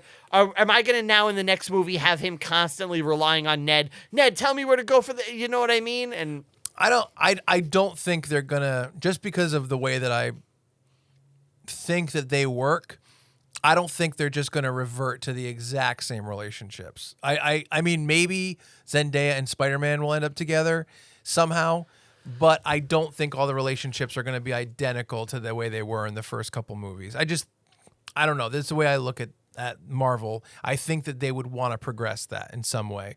I mean, doesn't Ned Leeds become like Hobgoblin? Ned Leeds becomes Hobgoblin. I don't think they're going to do that. No, not with him. I think that if you want to Hobgoblin that actor up, I think you really have to put in a lot of work. Yeah, he's just like a goofy little buddy. Yeah, I don't know. It's like he's going to have to like go train with The Rock for like 3 years. You know what I mean? It'd be like if Jimmy the Hair Guy was the Hobgoblin. Yeah, it's like, what do you, is this a real goblin? I'm going to put you in a cage. You Yeah, know? Jimmy the Hair Guy is more of a knob goblin. So dumb. I had to say it. I do think he goes, I think he says, Peter. I do think he does that. He says Peter, but I took it in my reading was Spider-Man is Peter. You're Peter. I'm putting it together now. But why would the handshake have to do with that? Well, he does it and goes, whoa, Peter. But think about it. Why would that tip him into knowing that Spider-Man is Peter? He just did this handshake. I guess I'll put it this way. He does a handshake that's weird. He doesn't understand why he does it. He says, whoa. Then he goes, Peter. I don't think the handshake makes any sense to push him into realizing that Spider-Man is Peter. You're probably right. Yeah. But I just don't like the idea of him remembering. So that's why I'm rolling with this. I would like the idea. I would like a clear explanation as to why. And I mean, it could, I don't know. Could it be a thing where the people closest to him do have the memories deep down, but the only people that were that close are Ned, MJ, and Aunt May? Maybe. I don't think they're ever going to explain it. I think we're just going to roll with it. No, I think they're gonna. I think they're gonna explain it. You think? I don't think they're going to fully like be like, oh, because we're close. I don't think they're going to go into like an in-depth explanation thing. I think it's going to be Ned remembers or doesn't, and we roll with it. Oh, you know what? Maybe you're right about Ned, but they will get to Zendaya. There has to be an explanation for that. So can I tell you, Spider-Man 5? Yeah. Can I tell you what I think they should do and what they will do? Well, should we close out because there's just one scene left and it's small. It shows the spider tracker at the end and it says missing and it starts panning up to space and it says found in space. I did love that moment, but the logic makes no sense. Because the app is if someone sees him. Yeah. I took it like it's more for the audience. Yeah. To let us know the next time you see Spider-Man, he's going to be in space. Of course. That's of course what it means. It just doesn't make any sense. You know what they should have done? When Peter's leaving the apartment, Ned should have put something on him. Okay. Like a tracker of some kind. Yeah. That would at least make it make sense. And you'd see that happen in the movie, right? And the whole movie would go by and you'd be like, that didn't even turn into anything. Then the post-credit scene happens. Wouldn't that be more satisfying? That's a lot better, yeah. Yeah, I think that'd be better. It was fun to see in the theater, though, and see him in space like that, because it was such a fucking great tease. What's weird about it, and then we'll get to Spider-Man 5, what's weird about it is, like, Doomsday is next. Spider-Man's not confirmed to be in it. He could be. Well, I think it's a different Spider-Man. They're teasing with that.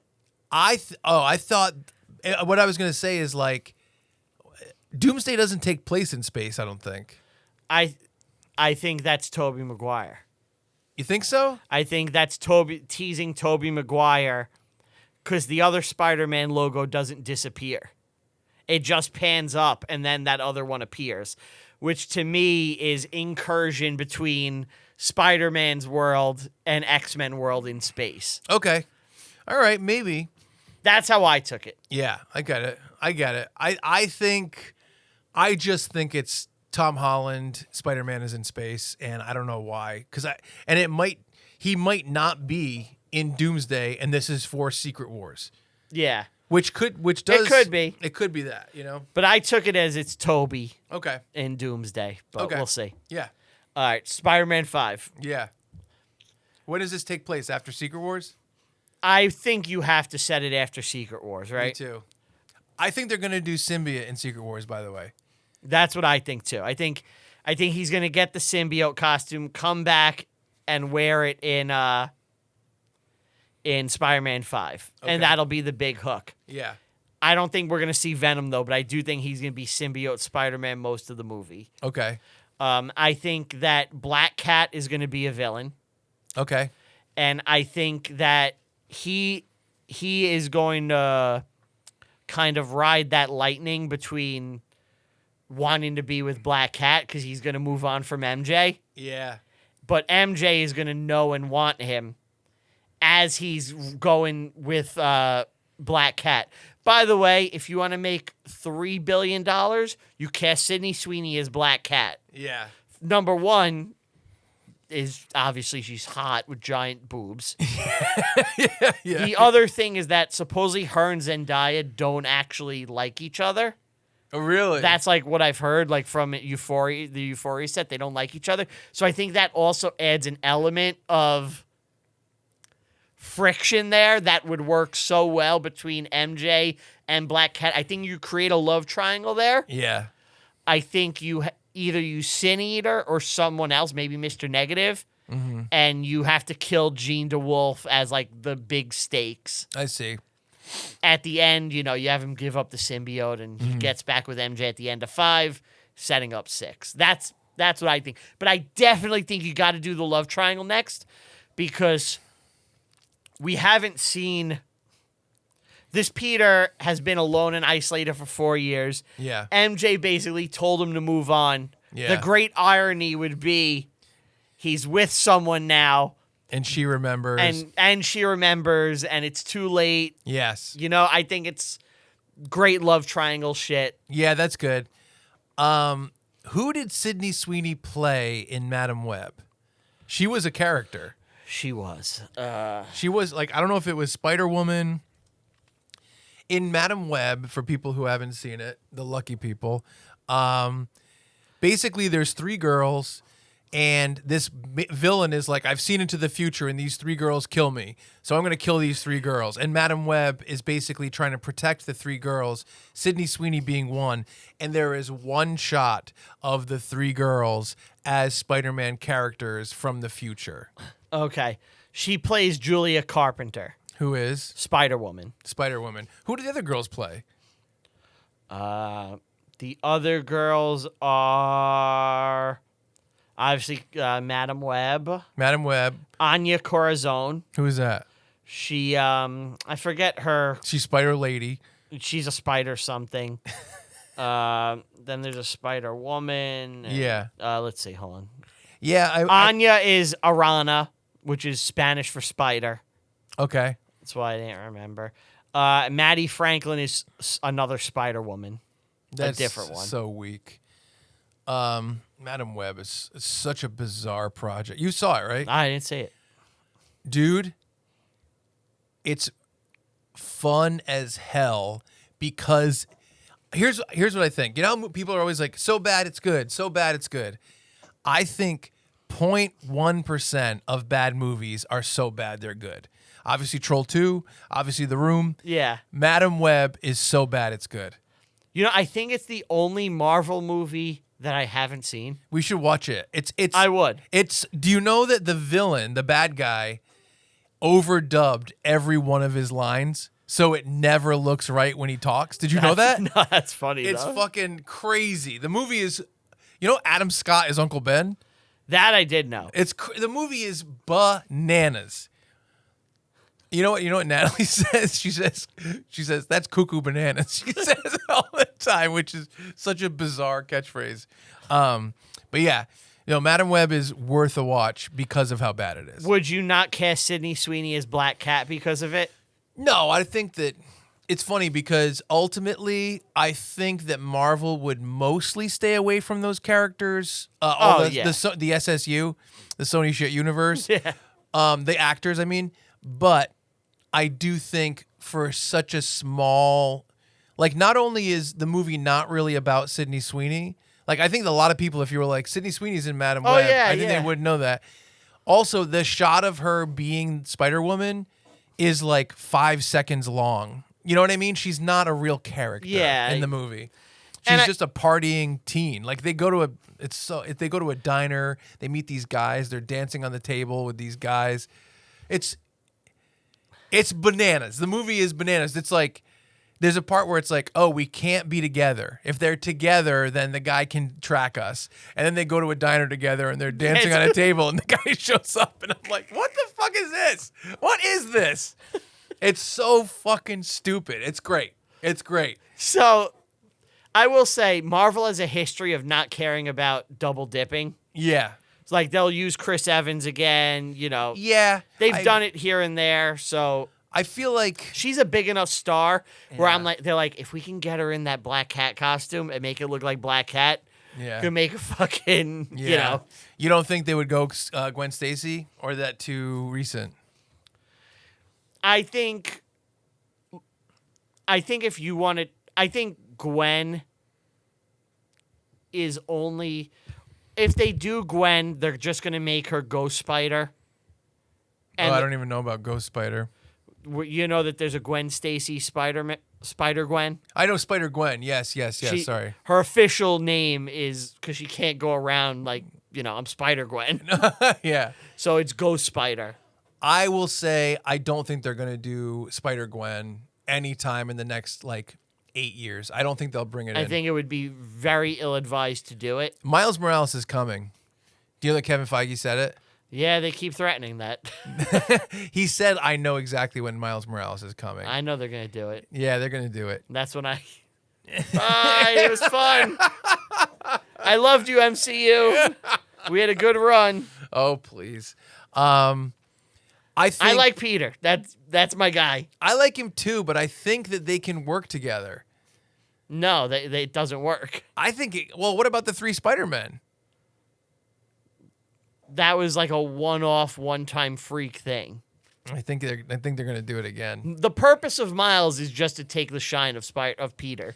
That's why the character exists. Would you? I think it's terrible for a brand of a character. I think that. So, do you think that they're going to do a big reset after Secret Wars? Yeah. I think they're going to reset a lot of stuff. I think we're not going to see Captain America after Secret Wars. I think Which Cap? Evans. I think we're not going to see Robert Downey Jr. after it. I think we probably won't see Thor after it. I think we'll see Thor. I don't think. I think that if we do see Thor, it won't be Hemsworth. I thought we're getting another. Thor? Yeah, I thought he's doing another one. Wow, I'd be surprised. I think that Secret Wars is going to be a cutoff. So you think Tom Holland's going to be around after Secret Wars? I think he's going to do 5 and 6. Wow. This movie is going to make almost $3 billion. Do you think... Yeah, you're right. Do you think Tom Holland's bank account, Sony and Marvel, Disney, want the most profitable guy they got going to just drop away now? It's no way. All right, can I make a counter argument? Possibly. Chris Evans, right, made Civil War as the final Captain America movie. Yeah. That did really well, right? It must have done really well. It made money. And then they put him in Infinity War and Endgame, and then he was done. But that was his contract. You think so? But yeah, you're right. He said he was going to retire, right? Yeah. Yeah, I guess you're right. I think Tom Holland wants another trilogy. Wow. Especially this one is so well received. I think we're getting a 5 and 6 with Tom Holland. I would not be surprised to see Miles in 5 or 6. He's going to pass the torch. He's definitely going to pass the torch. He said it a million times. What's going to happen is they're going to put him together to continue the franchise. And I always think that they don't, and I only have one example. I don't think they do a good job of torch passing. Like, I think that when Captain America was like, Falcon is Captain America, I think it didn't feel right at the time. I wish that the Falcon and Winter Soldier was more about them fighting about who's going to be Captain America. I thought that would have been a way better storyline. And what they should have done, no matter who was Captain America, whether it was Winter Soldier or Falcon, is Chris Evans, who retired from acting to get into directing, should have directed Captain America 4, whatever the fuck it was going to be, and he should have been part of the marketing and part of the media storm during it. And I think that Captain America 4, regardless of quality, would have done way better. It wouldn't have hurt because it did terrible. I think it would have really helped it. I think if people saw the original Captain America is directing the new Captain America movie, that feels like so much more of a solid torch passing than just like, hey, I'm old, I'm 100. Hey, Yeah. Falcon, here's my shield. I just felt like it felt empty, you know? Yeah, I was never a fan of it. I've always been team recast. Yeah. You know, I was always team recast Steve Rogers, keep him his cap and keep it going. Yeah. I'll always be that. Like to me, if Tom Holland was like, I'm not coming back, I would continue the story and just get, you know, a new guy to play Spider-Man. Would you continue the story? Continue the story or start over? I would continue the story. I would pick up the plot threads and just address, like I wouldn't address it. That's it. I think that where Marvel is, especially after, you know, they recast Hulk, but that was so early on that the characters, that actor, Edward Norton, was not iconic as the Hulk. And they recast, what's his name, from Iron Man 2? Rhodey. They recast him because of whatever, the finance, you know, the agreement in terms of money. And I also think he was such a small part of Iron Man 1 that it didn't matter. Flagship characters, I don't think we can recast them in the MCU. I think you can. I think you can. You just do it, and the audience will roll with it. I'll tell you this. You tell me what would have made more money. Mm-hmm. Cap 4 with Steve Rogers, Captain America, and it's a new guy playing Cap, or what they did, which is going to make more money. Steve Rogers, Captain America. Because there's a legacy and people know that character and like it. It's just another interpretation. I'm a James Bond fan. You know, for 20 movies, it's one continuity of one guy where they just recast, the story continues, and you enjoy it. James Bond is so much more singular than the Marvel universe, though. It is, but it's like when you read a comic, they don't always look exactly the same. You know what I mean? Yeah. It's just another guy doing that role. To me, it wouldn't bother me at all. And I think if they would have done that, I think they would not be having the problems they've had. Yeah. Because look, I get like if you're killing Iron Man, that should be special. You shouldn't bring him back. I think removing one of your other biggest characters off the block with Cap was dumb. I'll always say that. You should just recast it. That's always been my stance. Yeah, I think that the Marvel movies of today, in terms of like, they really bank on the idea of camaraderie and characters together. I think that recasting characters would be a lot harder to swallow than just like passing the torch. I think that Captain America 4, I don't think it's like, this is who's playing Captain America, so it did poorly. I think it was a really bad movie. I think it's a bad movie too, and I think it was plagued with like the audience knew ahead of time that it was like going to be bad. But I think look, some of these characters have never resonated in comics. They never have the sales. They've never clicked. They've never sold books. You think Falcon's one of them? Falcon Cap has never sold as well as Rogers Cap. Sure. It's just a fact. Miles Morales has never had a top 50 selling book for the year. Yeah. So it's like people who love comics, they've never clicked with them. Miles has clicked because of the animated movies. Right.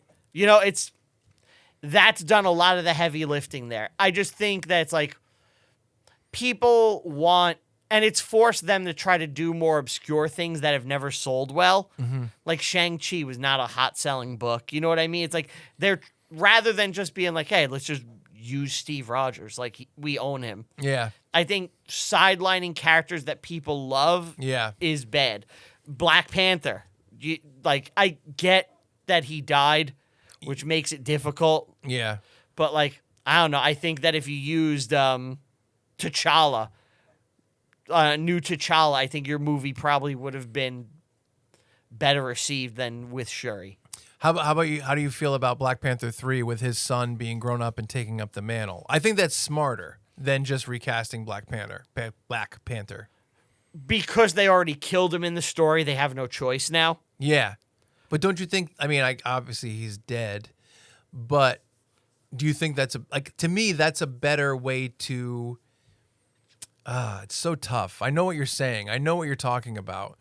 I guess I feel like if you are going to recast, like let's say you recast Spider-Man or Captain America, somehow it should be built into the story. See, I don't think you gotta. I really don't. I think it's like, if Tom Holland drops dead tomorrow, God forbid, right? Yeah. Are we we're just gonna kill him off screen then? You know what I mean? It's like to me, you just get a new guy to play him, and you continue the story, and you have Ned and the other characters react to him the same way, and it's like a new interpretation, and like not a new interpretation, but it's the same one. It's the same. You know what I mean? You just continue the story. It's like it's interesting because it hasn't happened yet. You know what I mean? And I think it's going to, because there's no way. I don't think the MCU can survive if they permanently remove Cap, Iron Man, Thor, Spider-Man, Peter Parker, Doctor Strange off the table. I don't think you could survive with just the X-Men. Yeah. That's well, how about this though? What if they did Secret Wars, right? And it does kind of a reset and they get rid of Chris Evans, Hemsworth. Like, let's say they get rid of Tom Holland. Let's just say that happens. Do they focus on the X-Men for a little bit and then recast and continue the story in a different way? Because then you have so much more of a palate cleanser and you've had time to let that go away. I would just recast the roles and continue the story. That's honestly what I would do. Or you bring in the new actors in Secret Wars and you have them all alternate versions. You have them interact. So it's like, I don't know, Johnny Handsome, new blonde guy that's playing Thor. Yeah. You have him interact with Hemsworth. Yeah. You know what I mean? Yeah, that makes more sense to me. I will say I'm just team recast. I will say this though. So like, let's say the Avengers were built over, however, it was 2008 to 2012 over 6 movies. Avengers was the 6th movie, and they had all the, all the individual. I think what they might do after Secret Wars is put the Avengers aside and do Wolverine, Gambit, Professor. You know what I mean? They're gonna do solo movies like that? Not just solo. They'll probably do something like, Iron Man 2 was also Black Widow. Yeah. And Civil War also had Spider-Man and Black Panther. I think they'll do stuff like, it's a possibility they'll do stuff like that. Or maybe it even opens with an X-Men movie and the team is like more of the lesser known characters. You know what I mean? Like, who was the original X-Men? It was like Beast, Iceman, Jean Grey, Cyclops, Professor X. I'm just thinking of the cover, when it's the blue and the water. So then it's like maybe they take someone off the table, someone else, and they do a solo Wolverine movie, which obviously a solo Wolverine movie would work. Was it Hugh Jackman or? No, I'm talking about like a new one. I'm talking about like a complete reboot, a new Gambit.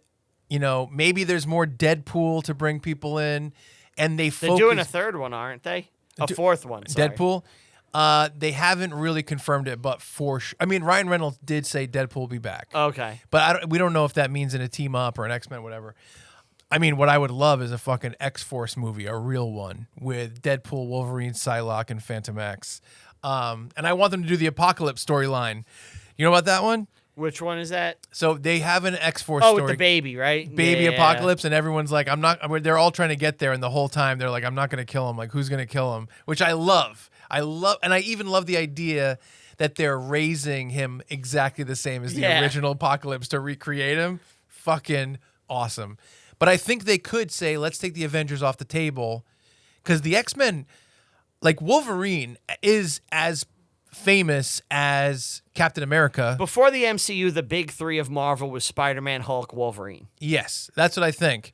So they could take they could even start with fucking Hulk 181, right?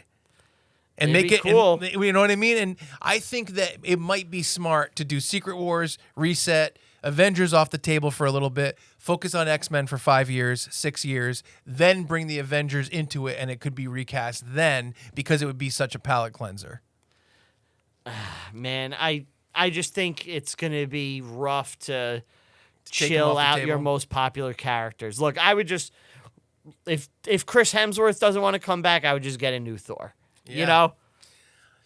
It's really tough. It's really tough. It's funny because in the comics world, I think that Marvel eventually was like, oh, these characters are tired. Let's make new iterations. But I think in the movie world, it's almost the opposite. When you make new iterations, less people are interested, is what it feels Well, like. less people were interested in the comics too because all those books flopped. Yeah. Marvel All New, All Different Yeah. was a disaster sales-wise. And, like, to this day, it is still affecting comics shops negatively. Really? All the changes Marvel made and sidelining all these characters killed comic shops.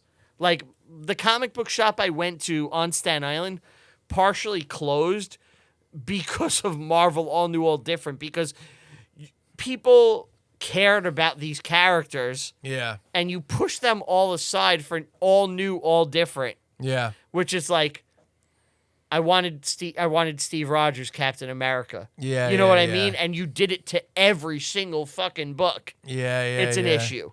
Yeah, I hear you. I don't know. It's just, I'll put it this way. If there was a new Spider-Man movie continuing the story of Tom Holland without Tom Holland, I know my interest level would be minuscule versus If that trailer dropped and they had, Wolverine, Deadpool, Yeah. I'm trying to think, Wolverine, Deadpool, a new Goblin. a new Goblin, Thor, Yeah. and there's like a cool fucking shot. You're gonna jizz your pants, and you're saying, and Daredevil. Yeah. Tell me you're not going, I gotta see this fucking thing. Yeah, I hear you. But they didn't do that with Homecoming. All they did was like Iron Man's in it. No, they didn't do. Yeah, they did that with the most popular character in fucking Yeah, I know. the universe. And in this one, they did. You know what? They showed you Hulk and Punisher. And Yeah. it's like you would get over it real quick. Yeah, I don't know. It's interesting. I in my heart, I don't feel like that, but maybe you're right. If the trailer looked sick, Yeah. I know. I hear you. like let's say something bad happened to Tom Holland, Yeah. and Timothy Chalamet is like, I'm going to be picking it up and I'm going to take over for my friend. You know, I Yeah. think they're friends. I don't know. Yeah. You wouldn't be like, I gotta see what Timothy Chalamet does with this. And Thor, Thor, Hulk, Thor, Wolverine, Deadpool are there, and Daredevil. You'd be like, all right, I gotta see this. Yeah, but it's you're bringing so much star power to the table. You know what I mean? You're bringing these other all characters. right, remove either Deadpool or Wolverine, and it's the same thing as the movie we just saw, basically. Yeah, I know what you mean.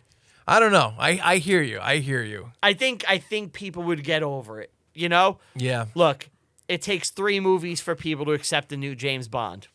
Yeah. I will say this. One thing they could do is, like, let's say they just made Old Man Logan. Let's say they just made that. And, like, all the characters are in it in different ways. If they recast it in that and it started out as this alternate universe and then they brought those actors in as the main characters of, like, well, this is now Timothy Chalamet is Spider-Man or whoever in Old Man Logan. And now in an alternate universe, he also is our Spider-Man now. I think that'd be easier to swallow. If they had a big event movie where the new characters were part of it and not the focal points, like if Hugh Jackman and Jeremy Renner were Wolverine and Hawkeye in that, and then they had all these random new people, that might make me more So let me ask you okay a with question. If the cast of the MCU, they're all on a plane crash and they all die, it. Yeah.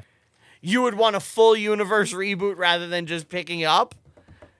You know, it's like to me, it's all fictional characters. It's like, why not just continue the story? I don't need a reset. I'm not a dummy, you know? It's like, you're just another guy playing him. Yeah. And the legacy of the characters matter more to me than any actor. I get it. I mean, we'll have to see when it happens. Because it'll probably happen. When Tom Holland's done with Peter Parker, you're not going to see a Peter Parker again for like 20 years. Oh, I don't think so. He's gone. I don't think so. He's too lucrative. He's gone, I'm telling you. They punted him to the side. Well, how long between Spider-Man 3 and Amazing Spider-Man? Like 4 years. Yeah, and then Amazing Spider-Man 2 and Civil War.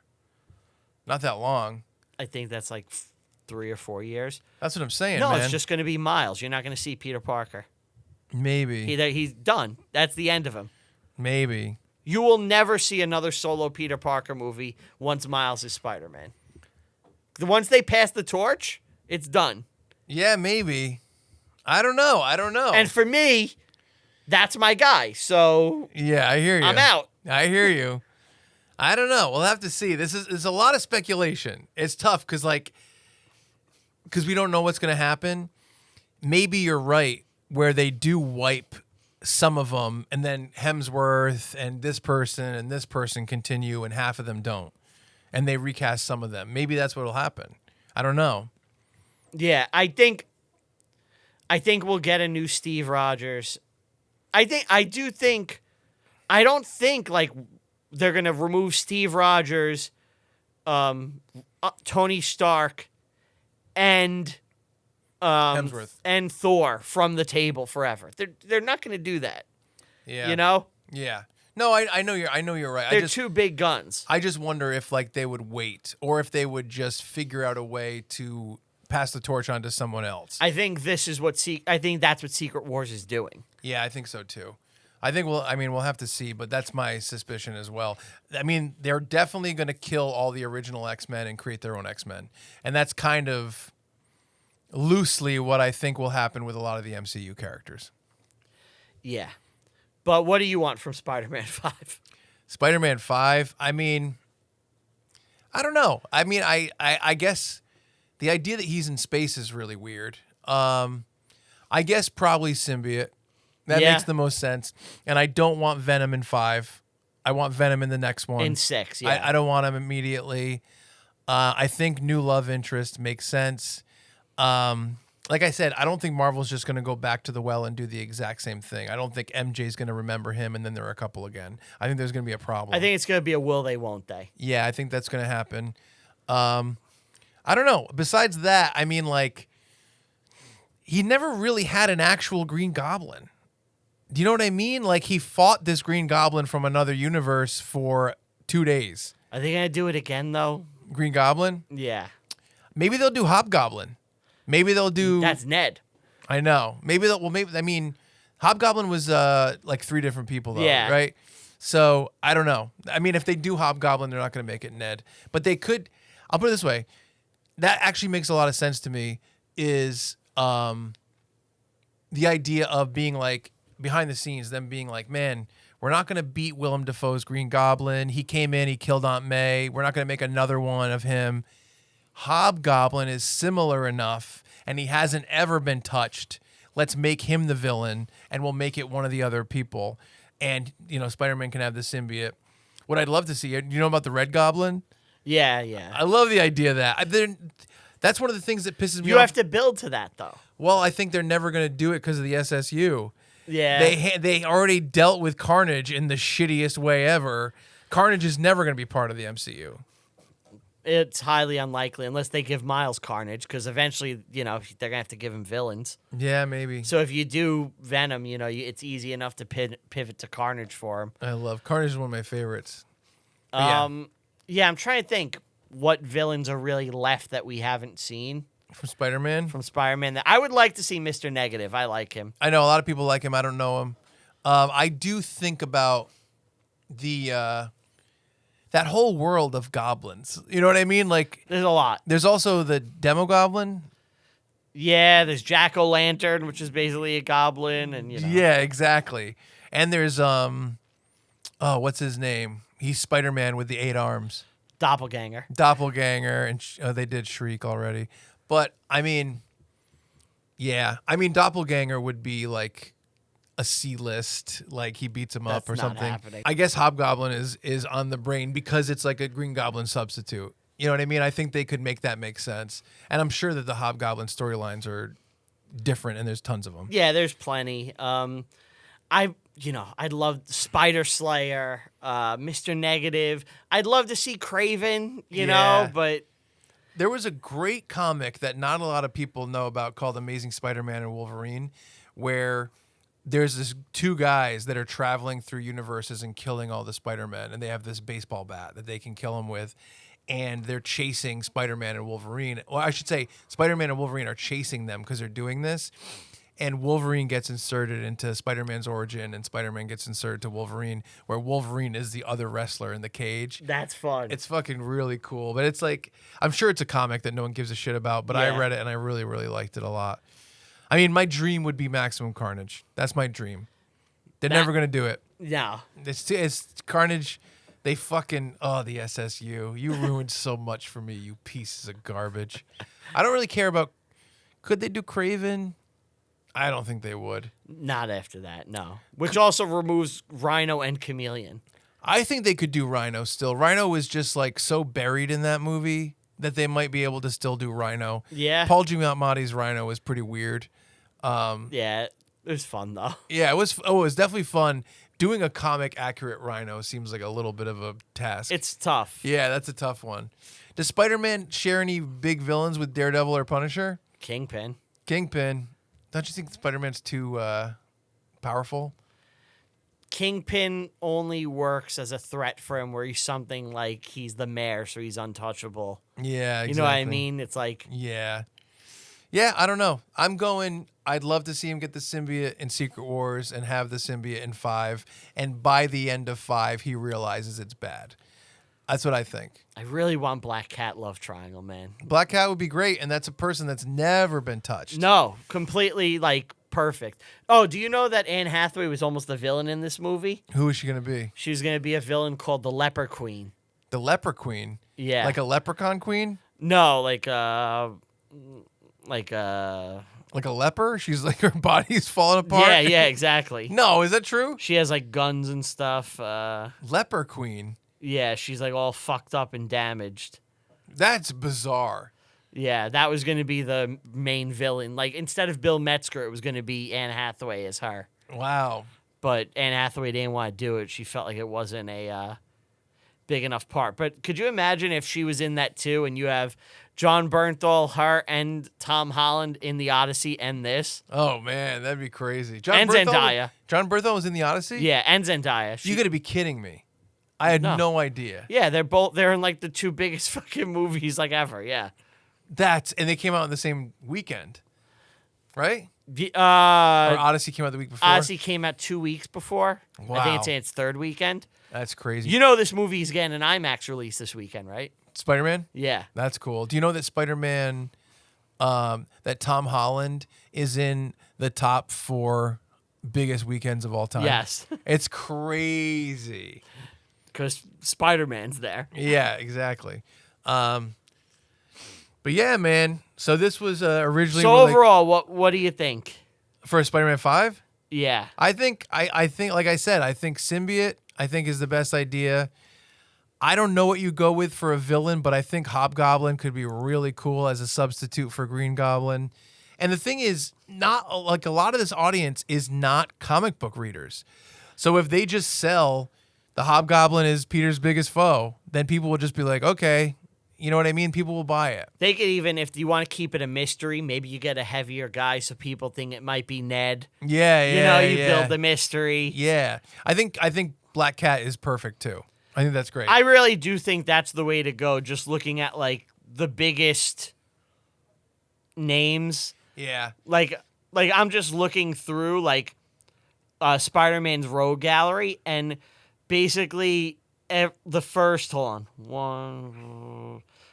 like 15 guys have all appeared on screen. Yeah. And it's not until like Morbius is on screen. Jackal is the first one that's Jackal. not on screen. And then it goes Jackal, Black Cat, Hobgoblin as far as guys that have never had screen time. Yeah. And then it's like, that's like the top tier villains according to Wikipedia. And then we got, the B tier where it's Yeah. like, I don't know, could like Molten Man carry a movie? I don't think so. I really don't think so. The Kangaroo, like Gibbon. Gibbon. Yeah, man. I don't know. Like, I like these guys, but it's like they're not, Yeah, they're not selling a movie. yeah.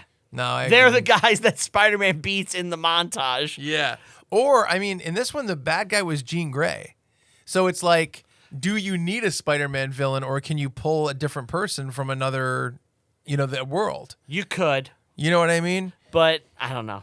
I feel like you have so much, Potential with Spider-Man stories. yeah, that's like, I don't know. Shouldn't you try to use the guys that are like laying there? It just sucks that Goblin and Dr. Octopus are off the table.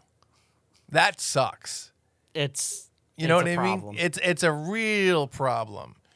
Electro, Lizard, and who else? Who was the fifth one? Wasn't there one more? Sandman, Sandman. Those are some Vulture, Vulture, Scorpion, Mysterio. Mysterio. This is a lot of big people. A lot that of the are, big guys got used. Yeah. Maybe you just have to bite the bullet and just go, fuck it, we're making Craven good. Like, I think out of all the people we just named, Craven is the most likely. Like, Morbius has too much of a fucking... you're not going to do Morbius. No, he has too much of a reputation for being a piece of garbage. But yeah. Yeah, man. So that was good. That was fun. That was a real deep dive. Deep dive into fucking Spider-Man. Yeah. And we still got to do Doomsday. We got to do a Doomsday. Right now, 3 hours on Doomsday. Yeah.